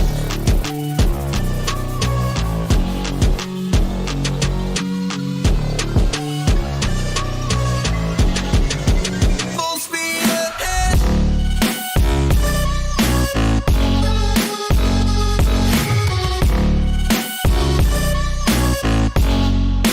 Full speed ahead.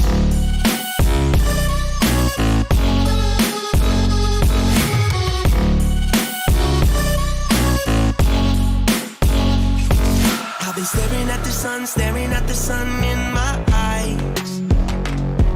I've been keeping on the run every night. But you're too far away to see the signs. So I'm staring at the sun till I'm dry.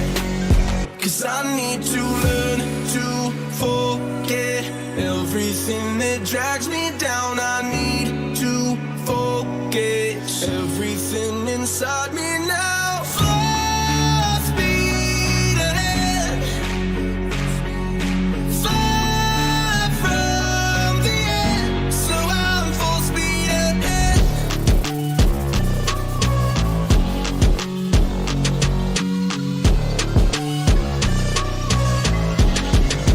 Full speed ahead.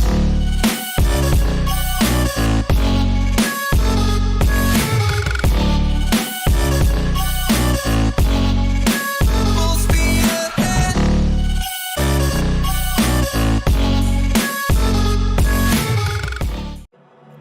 I've been counting down the days to get out. I've been looking for a way from this town. And you're too far away to help me now. So I'm counting down the days to get out. 'Cause I need to learn to forget everything that drags me down. I need to forget everything inside me now. Full speed ahead, fly from the end. So I'm full speed ahead.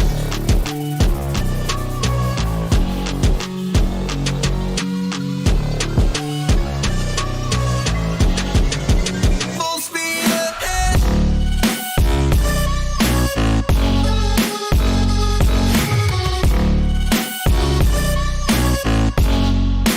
Full speed ahead.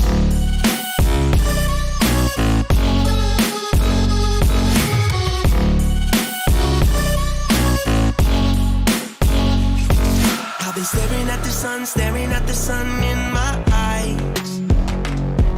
I've been keeping on the run every night. But you're too far away to see the signs. So I'm staring at the sun till I'm dry. 'Cause I need to learn to forget everything that drags me down. I need to forget everything inside me now. Full speed ahead,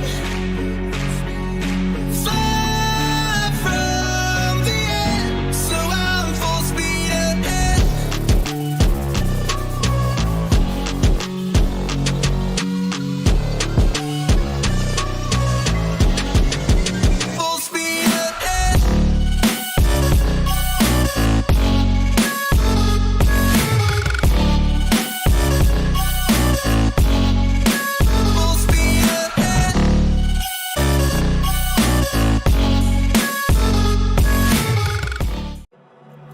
I've been counting down the days to get out. I've been looking for a way from this town. And you're too far away to help me now. So I'm counting down the days to get out. 'Cause I need to learn to forget everything that drags me down. I need to forget everything inside me now. Full speed ahead, far from the end. So I'm full speed ahead.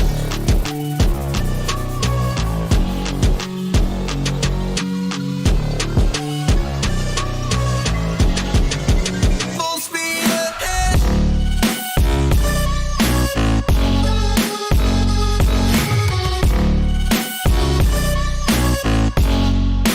Full speed ahead.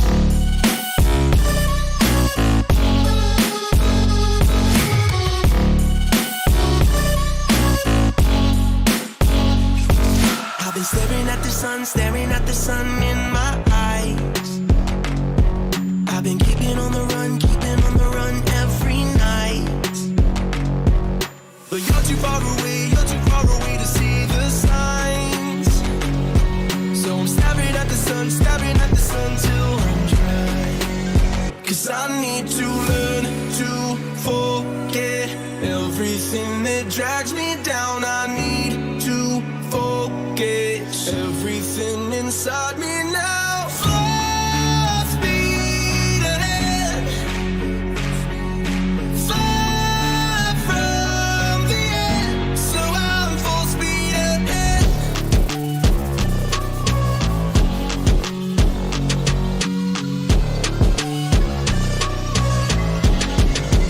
Full speed ahead.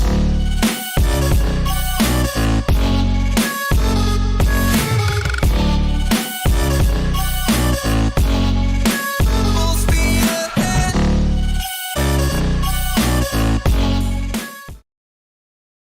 Motorsport here for round 4 of the season in Pro-Am. We've got the top 3 in the commentary box for an interview in the interview box, one of them. But first of all, we're going to go through the Constructors and Drivers' Championships. Little Each now leads the way by 2 points from Bryn, with JM Grill 27 behind. Tied for P3 with Welchie, and Welchie knows what that P3 spot means as he missed out on it last season. Stealth Sloth 3 points behind them, though, in 5th, with DJ Phil in 6th place. Rob drops to 7th place, but only 4 points behind. Dean is 8th, 1 point off the back of Shenron with... I said Rob, didn't I? Shenron is 7th. Ukbar is in 9th place, 1 point behind Dean. Lucas Roth up to 10th, 3 behind Ukbar, with Holty 11th place, 4 behind Lucas Roth. Smithy drops to P12. We've not been here, and that Bozzy boy gets 7 points. Still no Leon Fernie, no Kraft, no Aidan Bennett scores on the doors. But Super Crash Bros lead the Constructors, 9 points clear of Pick and Mix Motorsport on 75 points. MC Motorsport are only 8 points behind Pick and Mix in 3rd place. Terminal Velocity Racing are 4th, 17 behind MC. Teletubby Motorsport are 16 behind TVR, with My Mate Racing going up to P6, getting quicker My Mate on P7 after that one, and they will hope for better things to come in this race. The top 3 in the commentary box. We'll start with Bryn. And Bryn, a race that was a tale of 2 halves for you. I say 2 halves. The first lap, you're flying through the air. The rest of the race, it was a good fight to come through the pack. It was. I didn't think I was going to get there, but I did. Good pace in that Audi tonight. It seemed more consistent laps than quick pace. Is that the main thing for tonight? Yeah, that's it. Just keep it on track. How is the car out there? What tyre are you running? What's the car doing? Yeah, it's set up, so I seem to go right. I've got running on odds. And yeah, it seems to be alright. What can you do, race 2? You come from mid-pack, it looks like, on a very, very tight grid. Yeah. What can you do from there? I will have to wait and see, just to avoid that start. Well, we wish you the best of luck. Awkward. Indeed it is. We wish you the best luck, buddy. We'll let you get back to it. And well, shit, a man who was not even the bridesmaid last year, as he just couldn't find way on the podium. This year, you finished 2 races, you've got 2 podiums. Yeah, so a good start to the season, isn't it? Pity about the last, round 2, the last one there, but nothing I could do about that. But yeah, good start. Good start to the night. You got away well. You and Little Leach kept out of the carnage. You just didn't have enough to catch Little Leach in this one. I knew at the start I had to get a good start and try and know, obviously with the wall being so close, not to just put the foot down and end up losing the back into the wall. So just gentle that, kept it behind the guys without any issues. Obviously, seen them having a little battle as they were going down the hill. Braked a bit early, hopefully I wasn't getting involved in anything, and yeah, the guys got involved in something. So just a case of staying behind Craig and staying consistent with him. But unfortunately, he's just too quick tonight. Just definitely too quick. Good pace in the Lamborghini, obviously a choice. You kind of wanted to come away from it in the off-season. You've stuck with it for this season, though. Is it the right choice? It seems to be doing you and Stoffsloff some good at the moment. I think it is. I think obviously the first couple of seasons we had with this, we had issues, obviously getting setups, changing from the pad to the wheel, not having my wheel set up properly and things like that. So I think it's all starting to come together now. So I'm feeling good with it. So yeah. For the team as well, Stoffsloff looking like he's improving each race. The team looking in good shape. Well, I think obviously between the two of us, we're starting to understand the setups a bit more now. So yeah, so it's making things a bit easier for us. So yeah, he's looking good. So it's just about now keeping up the top there and scoring some consistent points for the team. What can you do race 2, buddy, from by the back of the pack? In fact, from last on the grid. Yeah, I was just going to say that. It looks like that. Yeah, so stay out of trouble and just try and get my way through the pack as much as I can. Some quick drivers, so we'll see what happens. Well, wish you the best luck, buddy. Thank you very much. And finally, we go to your race winner. And Craig, Little Leach, that's how it's done, isn't it? Well, I was just lucky to avoid lap 1 carnage really and just keep my head down and pull away. I was close to getting involved. Yeah, you ran a bit deep at the bottom of the hill, turn 1, and that nearly got you brought into a bit of trouble, but you managed to keep it out front. Yeah, I just kept consistent. Well, I lost it once, but kept consistent and just pulled away. You've obviously running on your own tonight. No goat to pull you through this one and to get you through to the end. How is that atmosphere without him there? Not quite so much banter, but peace and quiet. Race 2, you look like you're starting mid-pack with Bryn. What can you do from the middle of that pack? Keep it steady the first few laps and then try and pull my way through. Well, we wish you the best of luck, buddy. Thank you. Dan, just noting we've got no Liam out there. He needs to get in before that 2-minute mark. Yeah, he does need to get in, and I don't think he will because I just don't have this feeling that Liam's not interested in racing this next race after the poor result of race 1. So maybe he won't be choosing to race this next one. But nonetheless, possibly so. The other weird thing is no one sets a lap time. We've got done 6 minutes already, and finally, Holty sets the first lap time of the session. Indeed he does, and it ain't a great one neither. It's not the best of laps, but I wouldn't worry too much for him because no offense to DJ Phil and Shinron, they're just not on the pace of Little Leach and Holty and Ukbar and the others. So right now, Holty pretty much got pole position in the bag unless someone pulls in an absolute stellar of a lap. Yeah, they might need to. He might be lucky that Liam isn't in to do that stellar of a lap time. I have messaged him, and we hope he gets in because he'll be gutted if he can't make it into this race and will lose even more points in this one. But nonetheless, we've still got 10 runners, and we are still waiting for more lap times to come in. We should have 2 here with Stoffsloff and DJ Phil coming around the final few. Actually, Stoffsloff is currently on an out lap. DJ Phil on his flying lap.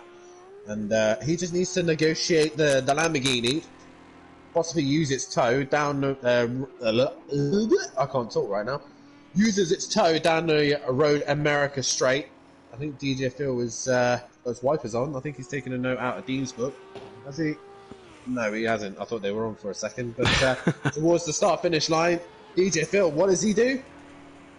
2:12.8. So then, Holty needs to improve because his lap time isn't necessarily the one it could be beaten by DJ Phil. DJ Phil showing some great pace in this one already. And as the top 6 can't qualify, we've only got 4 qualifiers out there. Here comes Shenron to the line. What will he do as he gets here? Outlap. Outlap. So that's what he'll do. Nothing else at the moment. That Bozzy boy has got about 30 seconds to get in this lobby. Otherwise, he will not be taking part in this second race. Yeah, I don't think he will be getting into the session at all. So that Bozzy boy will not be racing after a fantastic round at Sakito that ended wrong. It's not gone well here tonight, has it? Holty's gone even quicker again, so Holty has probably secured pole position now. So just Shenron and Stealth Sloth to set a lap time. No Bozzy boy for this second race. The timer is counted down and he will miss it.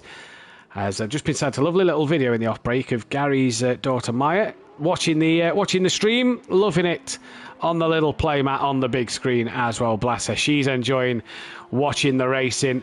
And a big shout out to the Leach family. My teammate, obviously, tomorrow night. My rival for all these years. Yeah. And I gotta, if Gary is watching, I gotta fully enjoy what we did last night at Donington Park. Oh, brilliant. Yeah. Was absolutely amazing. Whoa, DJ Phil, 1.4 Hello. up on his best. Hello. Now then, Holty. I hope you're on a better lap because it is squeaky bum time.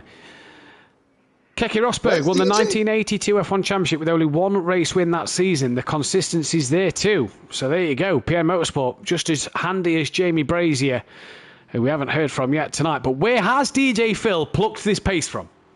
Where has he? He was 1.4 up in the, Sector 2. He's coming towards the start-finish line now. Is this going to be a quicker lap time from DJ Phil? Is he going to out-qualify Holty?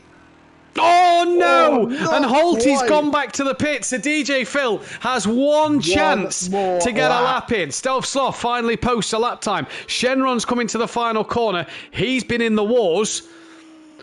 He just needs to post a lap to start P4, bless him. It looks like he's had a bit of a torrid time of it. But Holty in the pits is done. Shenron will be the last man to finish qualifying. Can DJ Phil get anything out of this car on this last lap? Shenron does go fourth, so that puts Welshie dead last. So Welshie will be starting last. Holty in the pits. He reckons he's got pole position. Shenron, not a good start to this lap. He goes very wide, but DJ Phil, where has he found this pace from? Azugbar giving him his magical setup to get these lap times. He's a 10th down in Sector 1, so he's still within a chance. Possibly lost it all in the final sector. We don't know. So we'll see how this goes. Indeed. So Stealth Sloth and Shenron still on a lap as well. Can they improve, or is third and fourth the best that them two can get? Is it a battle for them two of who starts where on the second row? With not many qualifiers tonight. That puts Dean and Lucas Roth 5th and 6th on the third row in this race. So that helps them out some massive ends there with not many drivers in this race. So no Liam for this one then, but Holty provisional pole. This man wants to take it away from him. Nah, that's ruined. That's gone. That's just gone. Bless him. That is gone. Poor DJ Phil. All he had to do was find 2/10. If he had actually cleanly made the kink, then he probably would have been on his way to probably at least threaten it. But DJ Phil at least will start second at this rate. I think second place is well and truly in the bag, depending on what this man and Shenron can do. I don't think Shenron's had the best laps, but we'll have to wait and see. As this man, can he improve any on his run as well? Shenron to the Sector 2 timing screens. Is he up any? He's a second up, so it might put him ahead of Stealth Sloth, depending what Stealth Sloth is up on this time in a minute. DJ Phil comes to line. We know he's not going to improve on his time, and we wait then for Stealth Sloth, who's having a flash of the lights. Does that indicate any improvement? It is an improvement, but not enough for a front row start. What about this man? Was a second up on his time. May have just lost out to Stealth Sloth, depending on what he does through this final sector. Very twitchy. Looks like he's carrying a bit of damage on that car. Yeah, it does a little bit, and I think the circuit really does not aid the pad here. It really do have to have a nice feel of the corners. As Shenron comes to the final line, crosses it, and I don't think he improved much. I think he improved overall. Yeah, he improved overall, but stays P4. So it's Holty from DJ Phil, Stealth Sloth, then Shenron. The qualifiers, the non-qualifiers, Dean Wasaki, Lucas Roth, Lidleach, Bryn, Ukbar and Welshie. Only 10 runners with no Liam here. And we go into race 2. And we see what these boys can do then. So only 10 runners, meaning that Liam he's going to come away from 4 races and be on 7 points after the way Sakito looked. That is not where he'd have wanted to be in this championship. For Holty, it's a chance to really climb the ladder here and get a race win. For DJ Phil, it's a chance to put pressure on them top 5 and get a race win. For Super Crash Bros and Pick and Mix Motorsport, for My Mate Racing, no drivers in this second race. It is terrible for them, even in terms of getting quicker. My Mate, who's only got Dean out there on track. Teletubby Motorsport, MC Motorsport, Super Crash Bros can be the big winners tonight. Dan, your tip for race 2? I really don't know. I'm going to leave Holty alone. I don't want to give anyone the curse, though. I'm going to say Little Each for race win. I'm going to go Holty. Holty. I think he's got the curse. Hey, on that. I think hey, he does. No. I'll change my mind. I'm going to go this man. Ukbar from the back of the grid. Oh, he best have a poor start. He best have a poor start then. But here we go then. We're getting ready for lights out. All the drivers just starting to ready up now. We are getting ready to be away. Tomorrow night, join us live. Join Dan Davis and Jamie Brazier live for the Pro Series. I'll be on the track. Join Dan live Sunday night for the Formula 1 round the circuit of the Americas. Then Tuesday night, Silverstone Classic for the touring cars. And we'll be back next Wednesday for Imola here in the Pro-Am. As we are syncing up and we are getting ready to go, the revs rise. Those who want their lights on are going to turn them on. Classic American start. It holds. It does hold. 3 red lights. Green and go. Who gets the best getaway? Look at Dean Wasaki. Has to get out the throttle. Lucas Roth got a good start. He's trying to get past the Audis. It is all away relatively cleanly. A few bumps and pushing and shoving. The Super Crash Bros have superly crashed. And they're both taking each other off. And Shenron and Bryn are both off on the grass before they've even got to turn 1. There's me thinking that all the action was going to be in the mid-pack. And it's the 2 Super fast pros who have managed to hit each other and they've gone to the back of the pack. Dean is not able to get... Bryn is really struggling to get going in. Shinrod's managed to get away with that one, to be fair. He has. He's got up ahead of Ukbar and Dean Wasaki. And here comes then Holty down the pack. Lucas Roth now putting himself into P3. And that's Little Each getting past Stovstoff. And Little Each looking to attack the back of Lucas Roth. And bit of a tap there maybe. Welshie and Stovstoff have gone deep. Ukbar also goes deep. Dean trying to find a way past Ukbar then as they come up the hill into the blind braking then. Here is Holty from Phil, from Little Each, from Lucas Roth early in this race. Shenron now ahead of Stovstoff as well. So Shenron coming back. I think he was wide in the background, but Little Each under pressure from Keegs. Yeah, Little Each. Well, Little Each actually gained on Keegs. Keegs is now losing time to Little Each as Little Each is on the prowl now for DJ Phil. This is going to be Little Each's attempt to try and get back to pro as quickly as he possibly can. And how many wins was it in the season? 14. 14. So can Little Each break that this season? Can he break that? That'll be the question. The way it's going at the minute, you'd argue why not. But if there's any man to stop him, it might be Holty himself. There, a huge wiggle right in front of the nose of Ukbar. And Ukbar now starting to make his way through the pack. Bryn's got to try and come back through from a really bad start from contact with his teammate. But Phil fighting like an absolute demon to keep Little Each at bay here. Into the last corner, Little Each is going to have a look, but can't do anything about it. And I tell you what, Phil a bit deep on the exit there. That's going to have Little Each to run. And Phil can't do nothing about that one. Little Each up into P2, it looks like. Up into P2 and now to try and hunt and catch Holty, but Janetta is sticking with the Audi. Yeah, it's fair actually play. starting to overtake it. He's got the side draft. Phil's so coming back here. He's got the side draft, so can DJ Phil outbrake Little Each? He's going to attempt it, but he misses his braking zone by a mile. Absolutely failed that. And Phil, maybe that's something that he just needs to learn this season because he's dropped behind Welsh, he's dropped behind Lucas Roth, he's dropped behind his teammate Ukbar, he's going to drop behind Shenron and Stovstoff and Dean Wasaki, 2nd to 9th. Not the way he would have wanted turn 1 to go. A bit ambitious, you could say there, as Little Each now being hunted down. Teletubby Motorsport on the podium here, and that is Shenron wide, and that is Stovstoff and Dean back through for position. Yeah, definitely. All those guys go past Shenron. Shenron seems to be struggling with the car a little bit. Maybe there's damage to his car. But DJ Phil going around the outside. These two getting close at Sakito. They get close again, and DJ Phil drops it, and into the wall he goes.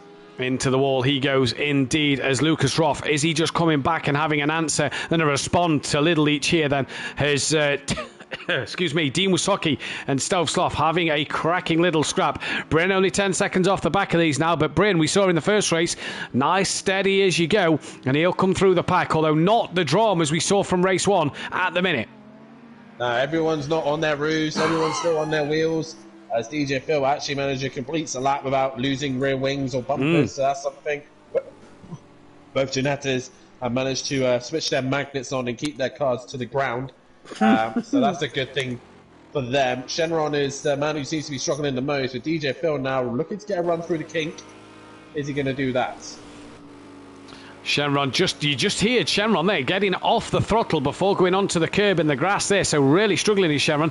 Here comes Phil looking for a move. Shenron to the outside, they nearly make contact. Both of them come off the throttle onto the brakes. Phil's going to struggle to get that one stopped on the grass, and around he goes then. They're both just these both just seem to be struggling. Like you said, I think in race 1 that it doesn't seem to do the pad many favours. No, it's not really a pad circuit. You need to have that feel, and the corners just seem to benefit more the wheel settings than the pad, in my opinion. Yeah, completely agree with you there as Welshie. Uckbar then hunting down Welshie, and you look at the last lap times, Uckbar, Holty and Little Each all in the 2-minute 11s from the get-go, as Welshie just a bit slow through turn 1 there compared to Uckbar. Uckbar, tell you what, only 7 seconds off the lead. If his pace can remain in the 211s, Holty and Little Each could be struggling in this race. Uckbar, though, getting turn 2 horribly wrong and just allowing Welshie to get off the leash with that one. Little Each trying to hunt down Holty, who so far hasn't put a foot wrong in this second race. I think what Holty needs to do this race is, even if he doesn't win the race, he needs to finish on the podium. Yeah. He needs to give himself that boost of confidence again, to say, I can do this, I have got the pace, the car's there, I just got to put the time and consistency in. Yeah, I agree. Completely agree with you there. As Dean, 1.4 up on his best lap, which was a 2:13.8 on the last time round, and trying to get on the back of Uckbar and Welshie here as well. As Bryn now within 10 seconds of DJ Phil, so he can now start to pull that time back down to Phil and his teammate Shenron. All just a bit spread out, but strategy comes into this. Pit window opens at the end of lap 4, and not a lot of drivers with a lot of damage. And Phil versus Rob, part 3. Here we go. Rob trying to get the car to turn in, but is not wanting to do it at all. DJ Phil can't find a way past, and is going to have to wait through the carousel.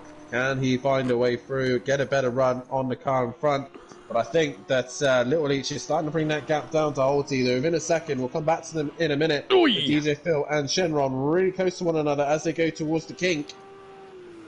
See Shenron there, look, huge lift, and Phil has to get on the grass to avoid that one. Shenron just not confident to take it flat, has to have that lift to feel like he's getting the car to turn in. And you said it a couple of corners ago, Shenron's Audi just doesn't look like it wants to turn into the corners at speed here. He's really got to sort of slow it down to get it through the corners, and every time he does, Phil looks to try and make a manoeuvre. This is really helping Bryn out though. What's happened to Welshie? He's dropped to P7. Oh, there he is, look. Whoa! He's had a big off somewhere, and Little Each has now caught onto the back of Holty. DJ Phil has made a mistake himself, so that ends that fight. So we go back to the top 2. It's Holty versus Little Each. Little Each, the ex-pro driver, 2 times Constructors champion with his brother, with a Leachy Legends, or Leach Motorsport before, wasn't it? Leach Motorsport, yeah. Shenron's in the pits. That's a lap early for Shenron. So depending on the damage, and Welshie. So depending on the damage for these two will either have to pit again, or that damage might not be enough. Or is that why Shenron's struggling? I don't know, because we said his car didn't look like it was turning in, but he's got to have sufficient damage to pit. Is the ruling before the pit window? So yeah, maybe suspension. I don't know if he's got that loaded up on his game. I said I was going to help him with that. Oops. Either way, Shenron may have to prove evidence of that one. And Welshie as well. What we could tell by that, the car does not look like it's wanting to go. And also, he's in the pits for a long time. Welshie in there a little bit longer. So Shenron losing a bit of time, actually. So we'll have to see. I'll have to have a look at his footage and see, did he have significant damage. But we'll look at this fight between Little Each and Holty. And Holty just seems to be able to create the gap on the straights But as soon as we get to the corners, Little Leach catches right back on him again. He does, and Little Leach's Audi looks very, very planted and very, very stable through this part of the track. And this is the part where he seems to really gain the time through these couple of corners here. Look, really gain the time over Holty. The opening sector seems to be where Holty can stretch the legs. But Little Leach doing all the work, sector 2, sector 3, as the gap comes down to just over half a second. Look, but Holty now can use that Mercedes grunt up the hill as well to really start to pull away. Ukbar 4th, Keegs in 5th. They're really in no man's land at the moment as Dean's trying to get on the back of Ukbar. But Little Leach, the real fight here. Look, he's just losing a tenth or two up this straight compared to Holty. Yes, a little bit. Keegs in the background. He's now starting to match the leader's pace a little bit. He's just a bit off. Ukbar, though, quickest man of the top 4 at the minute. And he is coming for Lucas Roth. So can Ukbar get himself on the podium? Much easier position for him to do it. We're only a third into this race already. And I think the fight's going to be between these two, and then it's going to be a fight between Lucas Roth and Ukbar. But we'll keep an eye on these guys because this is your main fight right now. Depending on how much Lucas Roth keeps Ukbar at bay, Dean could come into that battle, but it does depend on how much Lucas Roth keeps him at bay then. As here is Little Leach. This is now the section where he'll start to, I reckon he'll start to put that gap in. Look, it's just under 7/10 of a second. And this is now where Little Leach will make all that time up over. He's not going to do that if he's on the grass, but this should be where he makes up all that time over Holty. Look, gap just under 6/10 of a second now. Holty's Mercedes great through sector 1, but this middle and final sector, look at Little Leach really closing onto the back of him now. 0.3 of a second. And Holty, always been a quick driver, never been in the pro for personal reasons, can't get in. That's why he's had to have seasons out. But when he's been in the Pro-Am and when he's on his best form, has always proved great racing. And look at Little Leach now, within 0.2 of a second of Holty. But is he just going to run out of time this lap to get past him? Because the minute they get to the start straight, he's going to lose a lot of ground to that Mercedes-Benz. Little Leach, huge lift through that right-hander. Yeah, big lift through that corner. Maybe he didn't want to get that close to him. Didn't want to get onto the back of him so that he would compromise himself. As I've just noticed as well, Ukbar has dropped down. He has, behind Dean Wasaki by some 8 seconds as well. So he must have made a mistake on his own there. We'll see the lap times as he crosses the line. Holty then has that half a second gap built back up to Little Leach as they come through the final corner. Pit window is open for these guys to pit now. What will Holty do and Little Leach do? They don't pit, but Holty can stretch that legs and use that Mercedes grunt to pull away once again. Dean up to 4th, needs to now get his head down and keep himself consistent. Now he's got a 7-second gap back to Ukbar. Yeah, Ukbar, I don't know where he's made the mistake, but he has made a mistake and he's dropped behind the 2 Mercedes boys. The Audi, the only one separating the Mercedes at the minute. I believe it's an all Mercedes at the front. Yep. Everything else is Audi, so or Ginetta or Lamborghini. So Little Leach, the only one stopping these Mercedes right now. Indeed he is, and once again this is the part of the track where Little Leach will struggle until they get down to this corner at the bottom of the hill. They will not be able to really do a lot. Welsh here and Shenron's outlaps look a 3:07, a 3:15, so lengthy stop for them, because I think your outlap should be under a 3 minute. As look at Little Leach under the brakes, Dan. Look at how much he gains. Bryn, first man into the pits in the pit window. He is in, so he gets his pit stop done and out the way. So at the minute, Little Leach seems to have more pace in this section of the track, whereas long straights, the Mercedes is able to pull away. Holty now with the Audi right up behind him. Little Leach through this middle sector alone really gets on the back of Holty and can really do some damage. But what can he do in terms of this lap? He needs to get past him. You just see that Mercedes look. Holty would have had to get out the throttle there to get it turned back into the corner. Little Leach just couldn't keep it pinned enough to get it up the inside. But he's right on the tail, and the tail is wagging of Holty. 3/4 front. Big lift again from Little Leach there. He doesn't seem as confident through there. Maybe he's just being safe. Potentially so, but that is costing him a chance at this final couple of corners. As if he managed to take that corner flat, he might have a look to dive up the inside or go around the outside of Holty at that corner there. He just now loses too much through these corners that Holty seems to be able to take with more speed than Little Leach. Yeah, Little Leach just seems to have a little bit more grip in the corners. Holty has the grunt, so it's quite an even match in a minute. And I think the thing is, Little Leach can't seem to get the legs on Holty. Look, Yeah. Holty just pulling away. And this is what's saving Holty. With this layout of the circuit, there's more long straights than there are corners. So Holty just needs to make sure he keeps it clean out the corners, and he's able to just out-drag that Audi. And this is the thing, Little Leach maybe needs to take that gamble, maybe later in the race, not just yet, and maybe go flat through that right-hand kink or a bit quicker through that right-hand kink, because look, the minute he loses a bit of time through a corner like that, Holty will just start to disappear down the road. Little Leach has got to gamble it somewhere, maybe still a bit too early in the race as we're only at half distance, maybe he can gamble it a little later in the race, but so far, he is doing the business in terms of putting him under pressure. Ukbar coming back at Dean and coming back at Dean quite rapid. Dean and Lucas Roth having a quiet race as he stoves off down in 6th.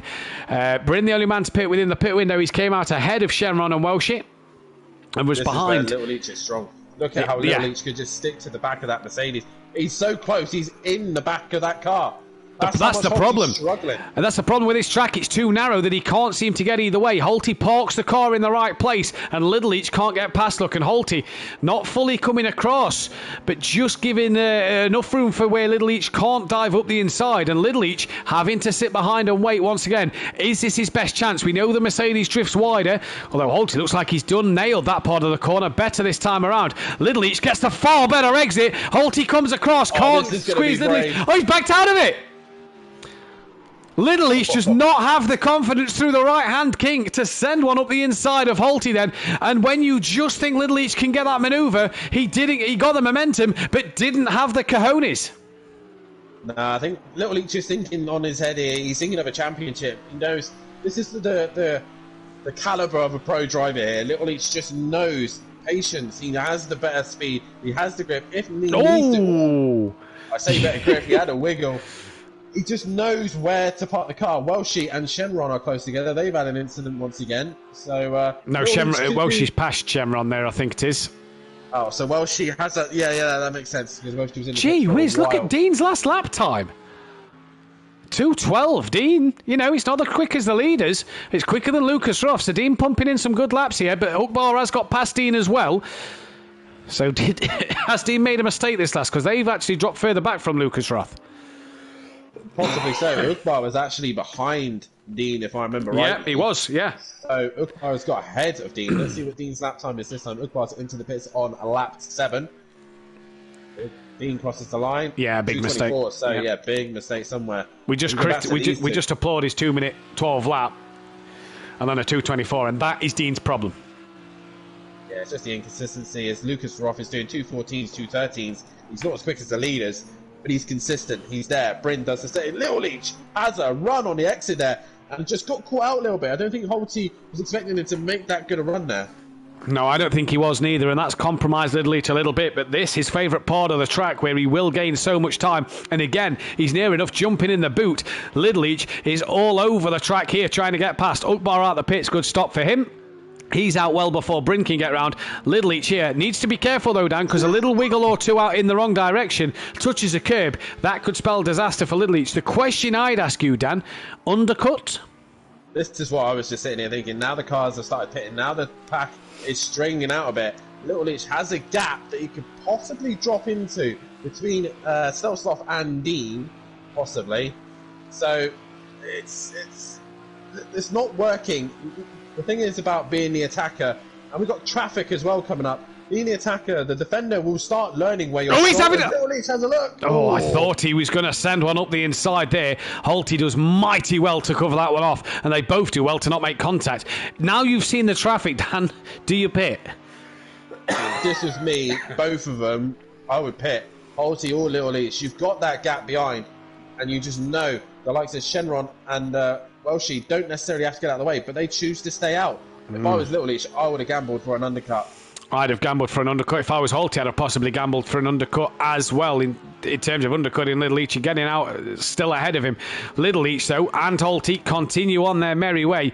Does Keegs then decide to come in the pits with Ukbar pitting now, and Ukbar on great pace? How Little Leach doesn't run into the back of Holty there, I don't know. Little Leach, Lucas Roth, stays out on the track.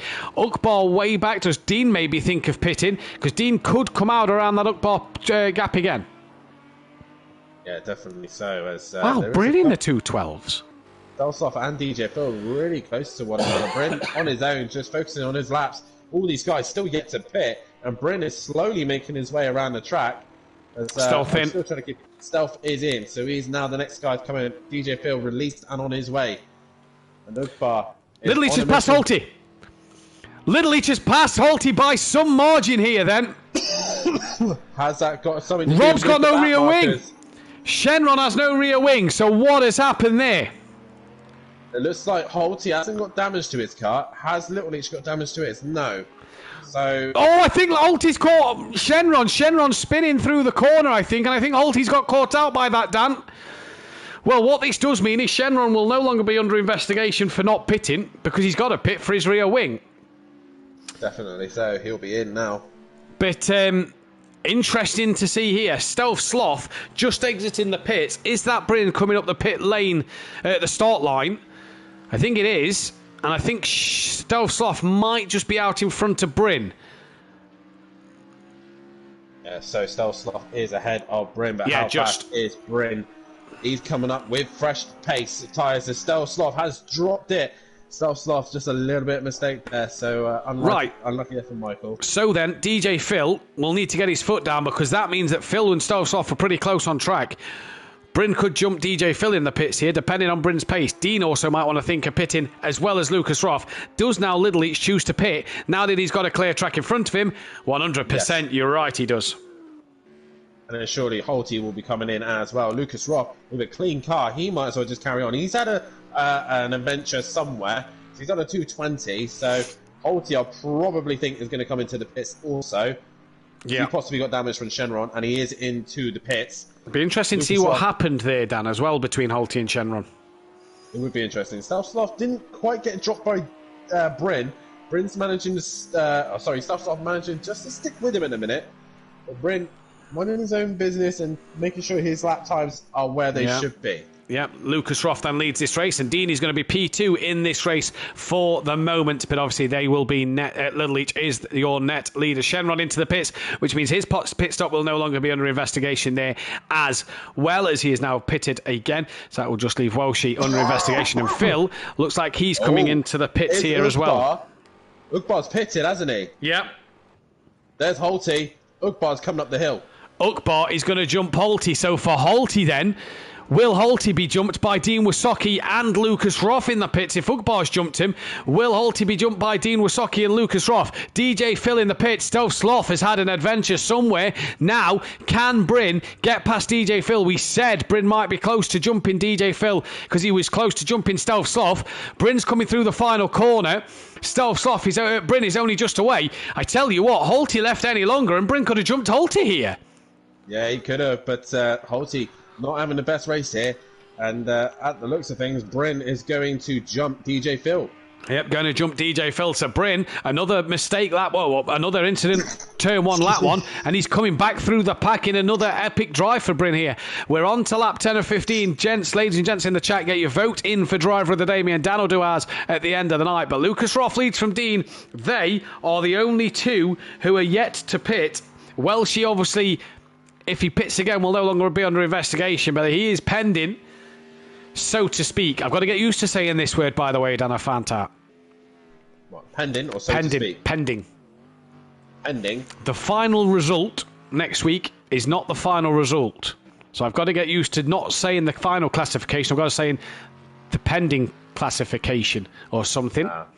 Because you have to wait for hours after for race control to sort the penalties out. But we're not on about Switzerland. We're on about this one. As Lucas Roth comes in. I got told, by the way, earlier, while there's a bit of a lull in the race, I wasn't allowed to commentate next Wednesday. Why is that? You can't commentate because it's the night before you fly. I says I can commentate and I will commentate. Put that one to bed. Who do you think? Put that one to bed very quickly, Daniel. Yeah. Said we'll go out in the day.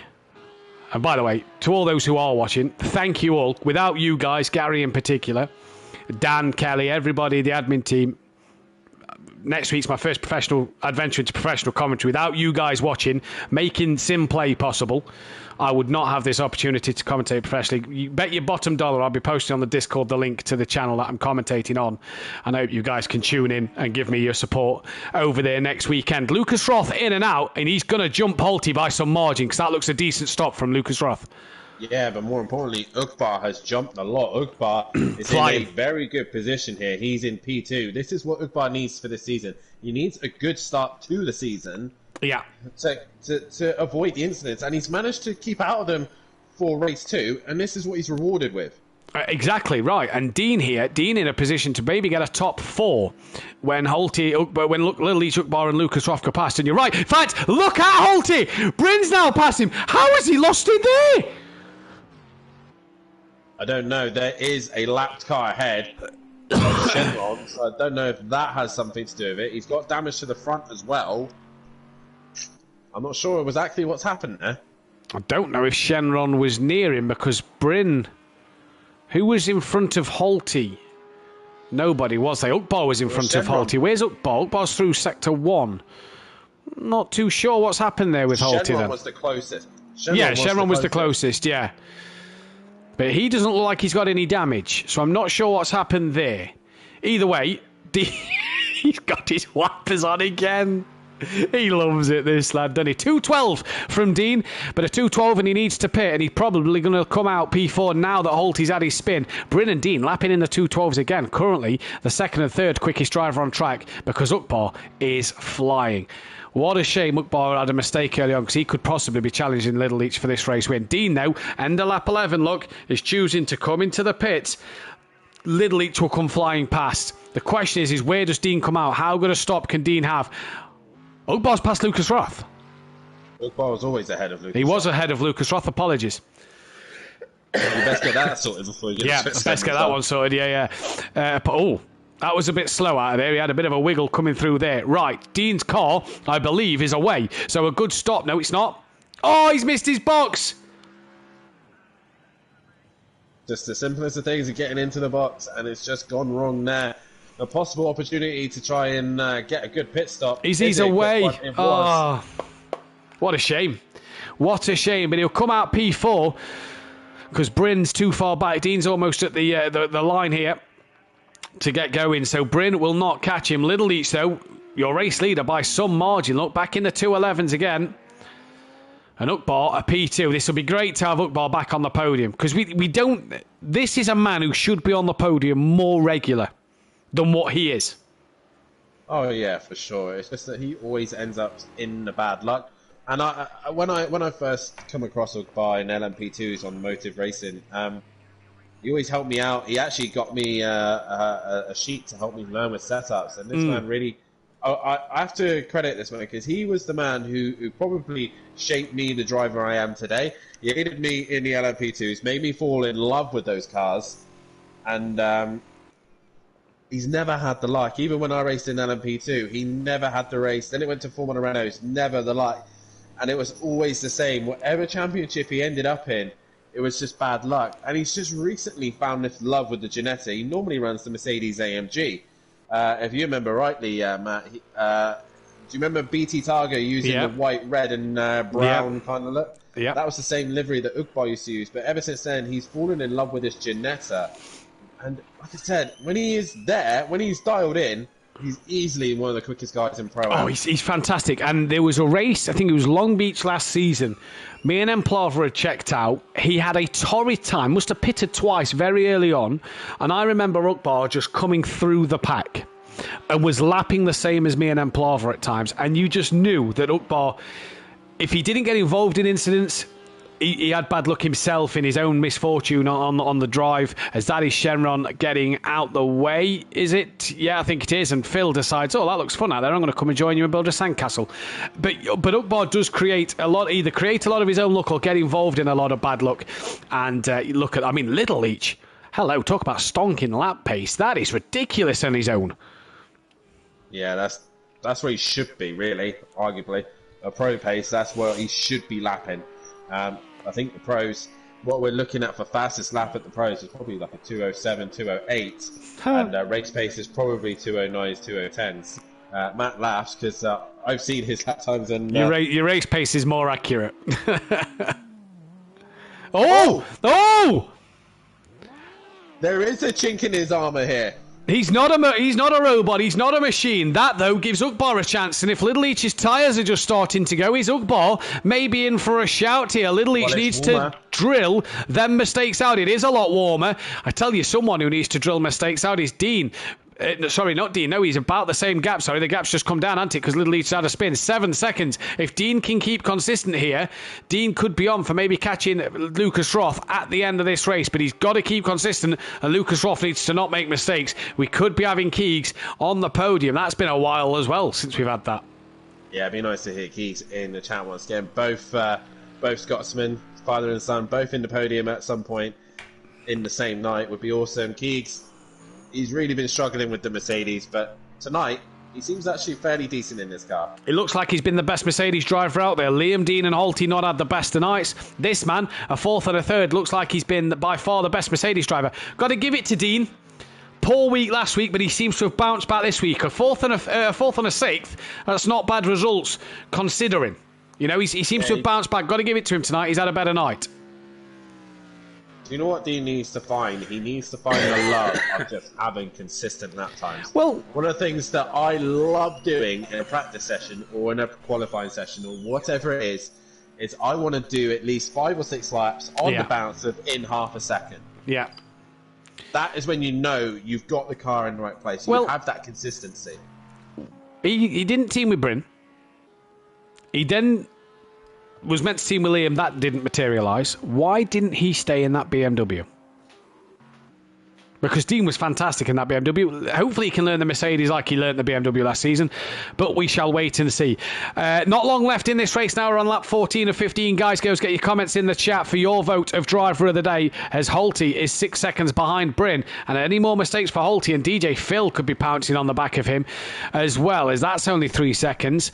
Welshie down in 9th hasn't came through the pack like we may have expected. Stelsloff again, solid night. Not really, he's made his own mistakes tonight, but again, he can come away from this one and be very, very happy with his performance. Well, at the minute, he's out racing his own teammate who took a podium. Yes, well, she's had a bit of bad luck in this race. And I think this is the thing about Pro-Am. You'll probably agree with me, Matt, and so will most of the other Pro-Am boys. It's all about luck on the first couple of laps. If you reverse grid especially. 100% with reverse grid, yeah. Yeah, if you've managed to keep your nose clean, I sadly haven't had the luxury of racing in the Pro-Ams. I was just chucked in straight into Pro, thanks to Matt. But actually, no, I take that back. Thanks to Andy. I blame Andy. Yeah. But I've never had the luxury of racing in Pro-Am. I don't know what the chaoticness of it is like, but I know in Pro, it's even harder to get through the pack. But here, it's not hard necessarily, it's just getting away without having any damage. That's the biggest thing, is I found last week in Pro that when the drivers made a mistake, they wasn't in the way. Do you know what I mean? At the lap 1, I went from 16th to 5th by the end of lap 1. 11 places gained. I only actually passed 2 drivers. The rest made their own mistakes, but they make their mistakes and are out the way. With Pro-Am, they seem to make the mistakes in front of you. And that's the biggest difference I've noticed from both so far. All right, I've only done one race in the Pro from the back of the pack, but that's the difference I've noticed. Yeah, and definitely so. And I said it a lot last season, because with Kelly in the interview box with me, if you can stay out of trouble, race 2 Pro-Am, you'll do fine. That's the biggest thing, race 2 Pro-Am. If you stay out of trouble, you'll be fine. If you get in that trouble, like Bryn has tonight, got a good start but got caught out with his teammate, yeah, all right, he's come back for 5th, but on a full grid, it's a lot harder. PN in the chat saying Little Leach for driver of the day. But I have to agree with you, Matt. Again, not racing in Pro-Am, you just don't know what that challenge is going to be. I know for a fact that the touring cars, I race half of the drivers in the touring cars, and it kind of feels like that as well. Race 1, you qualify well, you get near to the front of the grid. Even with 100 litres, you feel like you're at your potential, probably higher than others. As soon as you're not allowed to qualify and you're in the pack, you saw yourself last night. Race 1, I was fighting for possibly a 2nd or a 3rd place.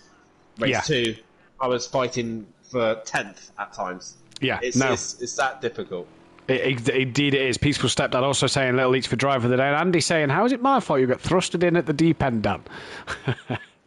That's because he hyped me up so much. He's dropped you right in it there, Andy. I don't care.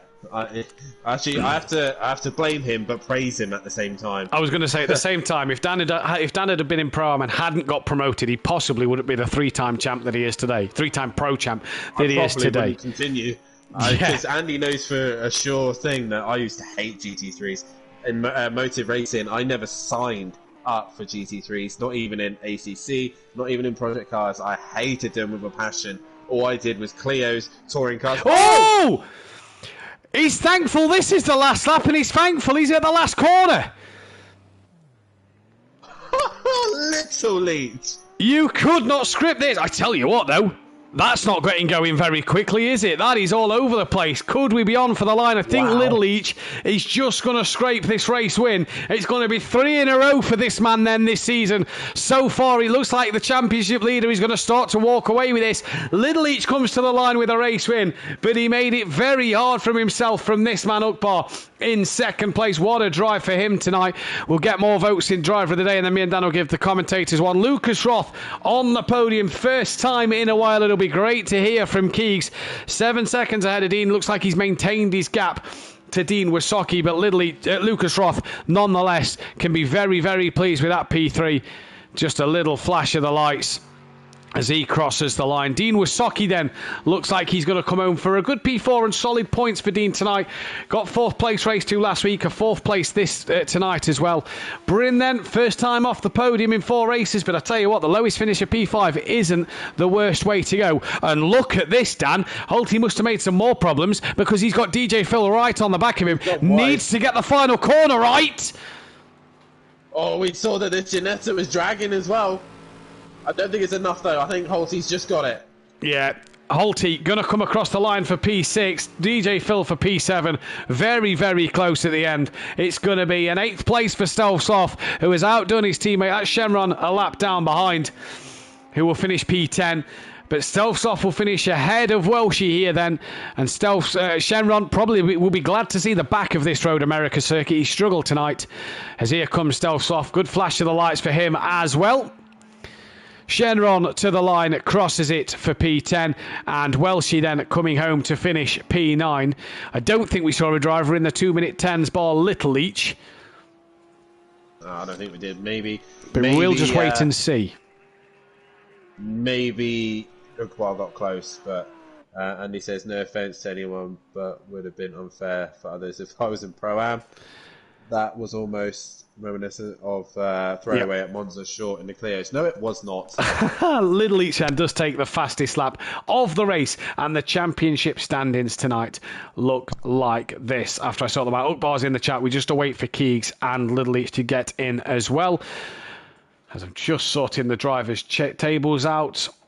And obviously this will be a preliminary result of the drivers' standings before Stewards reviews. Yeah, to be honest, let me just say also to Andy, don't go on to me about Clios, because I vaguely remember someone telling me about you trying to do a famous thing of trying to reverse over the line, and it failed massively. If I remember off the top of my head. So yeah, we won't ever talk about Clios again. I remember the Clios. I commentated on that race, Daniel. Little Leach, your one where you could have won. Yeah. Just like Bruno, we don't talk about it. Little Leach leads the way, 17 points clear of Bryn, who them two are well in front of Welshie. Welshie 46 points behind in P3. Ukbar up to 4th, though tied with Welshie for P3. Stelfsloff drops to 5th place with DJ Phil up into 6th. Dean Wasaki gets 7th place. James Grill drops to 8th with Lucas Roth up into 9th. Shenron down to 10th with Holty up in P11. Smithy down into 12th place with that Buzzy Boy 13th. Leon Fernie, Kraft and Aidan Bennett yet to get off the mark. Super Crash Bros are tied with Pick and Mix Motorsport after tonight. MC Motorsport then on 19 points behind. Terminal Velocity Racing in the Ginetta are 22 off the championship lead. Teletubby Motorsport are on 60 points. My Mate Racing are on 49 with Getting Quicker My Mate on 36. And I don't know if that is Dean on 36. Yep, 35 plus 7. That's not 49. Not quite sure what's happened. Yeah, no. Well, I mean, I won't be doing the points. That's all them to do the points. I'm not sure why My Mate Racing have got more points. I think I've got the wrong drop score, so I will sort that one out for when the tables get posted. But either way, we've not yet got Lucas Roth in here, I don't believe. I need to disconnect Keys' internet, so right. I don't think Keys is coming in. Right, so we might not get Keys in, but we've got Ukbar in, and Ukbar, what a job for you tonight. Well done. Yeah, thank you. That was I like Road America. It's one of my favorite tracks, so I was happy. Too bad in race 1 I hit the curbs, I oversteered and crashed. That was too bad. And second race, that very long right-hander, the never-ending turn. I had a little bit too much speed. Hit with the rear wheel the sand or the gravel, and I lost it. So I had to start all over again. Very quick pace from yourself tonight, really consistent in the 211s, lapping really well. Like you say, bar them mistakes, you probably could have come away with a couple of better results, but good points for yourself, puts you right up there in the championship. Yeah, I hope I'm at least a podium at the end of the championship. I hope so, and if all goes well, I think I'm able to do that. Indeed. So we go to Imola next week. What's your thoughts of Imola? Can you get anything out of that one? I'm not always have the same level of consistency at Imola, so I'm sometimes it's going well, sometimes I'm struggling. So we'll see what happens. Well, we'll wait and see, buddy. You're going to get my vote for driver of the day. I'm not quite sure about Dan, but you're going to get my vote for driver of the day because I think it was brilliant. It looks like Little Each gets driver of the day in the chat. But well done for tonight, buddy, and we can't wait to see you next week. Yeah, thanks. And we've got Little Each in as well, and Craig, back-to-back wins, London Bus, as some might call it, if you're Kieran Argent. But a good night for yourself, all in all. Scary moment at the very last corner. Yeah, I did pick up some damage. I was crawling back to the line. I was a bit worried when I saw Akbar 4 seconds behind. I reckon Smithy was going to visit Peppa Pig again there to maybe help him through that one tonight, because that might have been a bit nervous if he'd have come away second place. That would have been a bit scary, yeah. Good pace though from the Audi tonight. 2 minute 10 fastest lap. 2 fastest laps, 2 wins. You can't really ask for more than that, can you? I can't grumble about tonight, to be fair. It's better than last week. Imola next week. What can you do around there? I quite like it. So we'll see. Well, there we go then. Dan, final thoughts from yourself and your driver of the day. Wow, Road America for race 1 was an absolute carnage race. Had Janettas flying left, right and centre and into space. Little Each back to his pro ways of absolutely dominating Pro-Am. Can he eventually get himself back into the Pro? That's the question. My more question is, can Little Each actually break the record and beat Fury's 14 wins in a season? I better hope he does, because all the times that we've been going wheel to wheel in GT5s, then if he doesn't do it, then I'll be shocked. It's been an epic round, I think, Road America. It did produce some good racing, others not so great. But for me, my driver of the day, I'm going to give it to Keegs, Lucas Roth. I think he's had a solid round. He's kept his nose clean. He's got back up into a rhythm. Got himself a podium and a 4th place as well. So I'm going to give it to Lucas Roth for this one. So Lucas Roth for Dan, Little Each in the chat, and I'm going to give mine to Ukbar tonight. That's all we've got time for, though, tonight. Join Dan Davis and Jamie Brazier in the commentary box for Road America tomorrow, where the Pro Boys, myself, can take the challenge on. And if anything tonight to go by, it could be carnage. Sunday night, Dan Davis back in the box once again as we stay in America for the Circuit of the Americas. I'm sure Green Pies is re-watching the motive footage and seeing where Gary braked, or didn't brake for that matter, going into turn 1. Didn't he touch a clutch pedal? Probably hit a clutch pedal. He definitely hit little Green Pies and Just Jose. But we'll see what happens Sunday night. We'll be back in the touring cars for Silverstone Classic next Tuesday night with me and Jamie Brazier. We'll be back in the commentary box. And Dan will be back with these boys. Can Little Leach keep up his dominance? Can Bring get back on the podium? Can Ukbar maybe get himself on that top step and cause some more frustration for the other boys? We'll tune into that one next Wednesday night. But from me, Dan Davis, and the rest of the Simplay Motorsport lads, take care. Good night. Good night.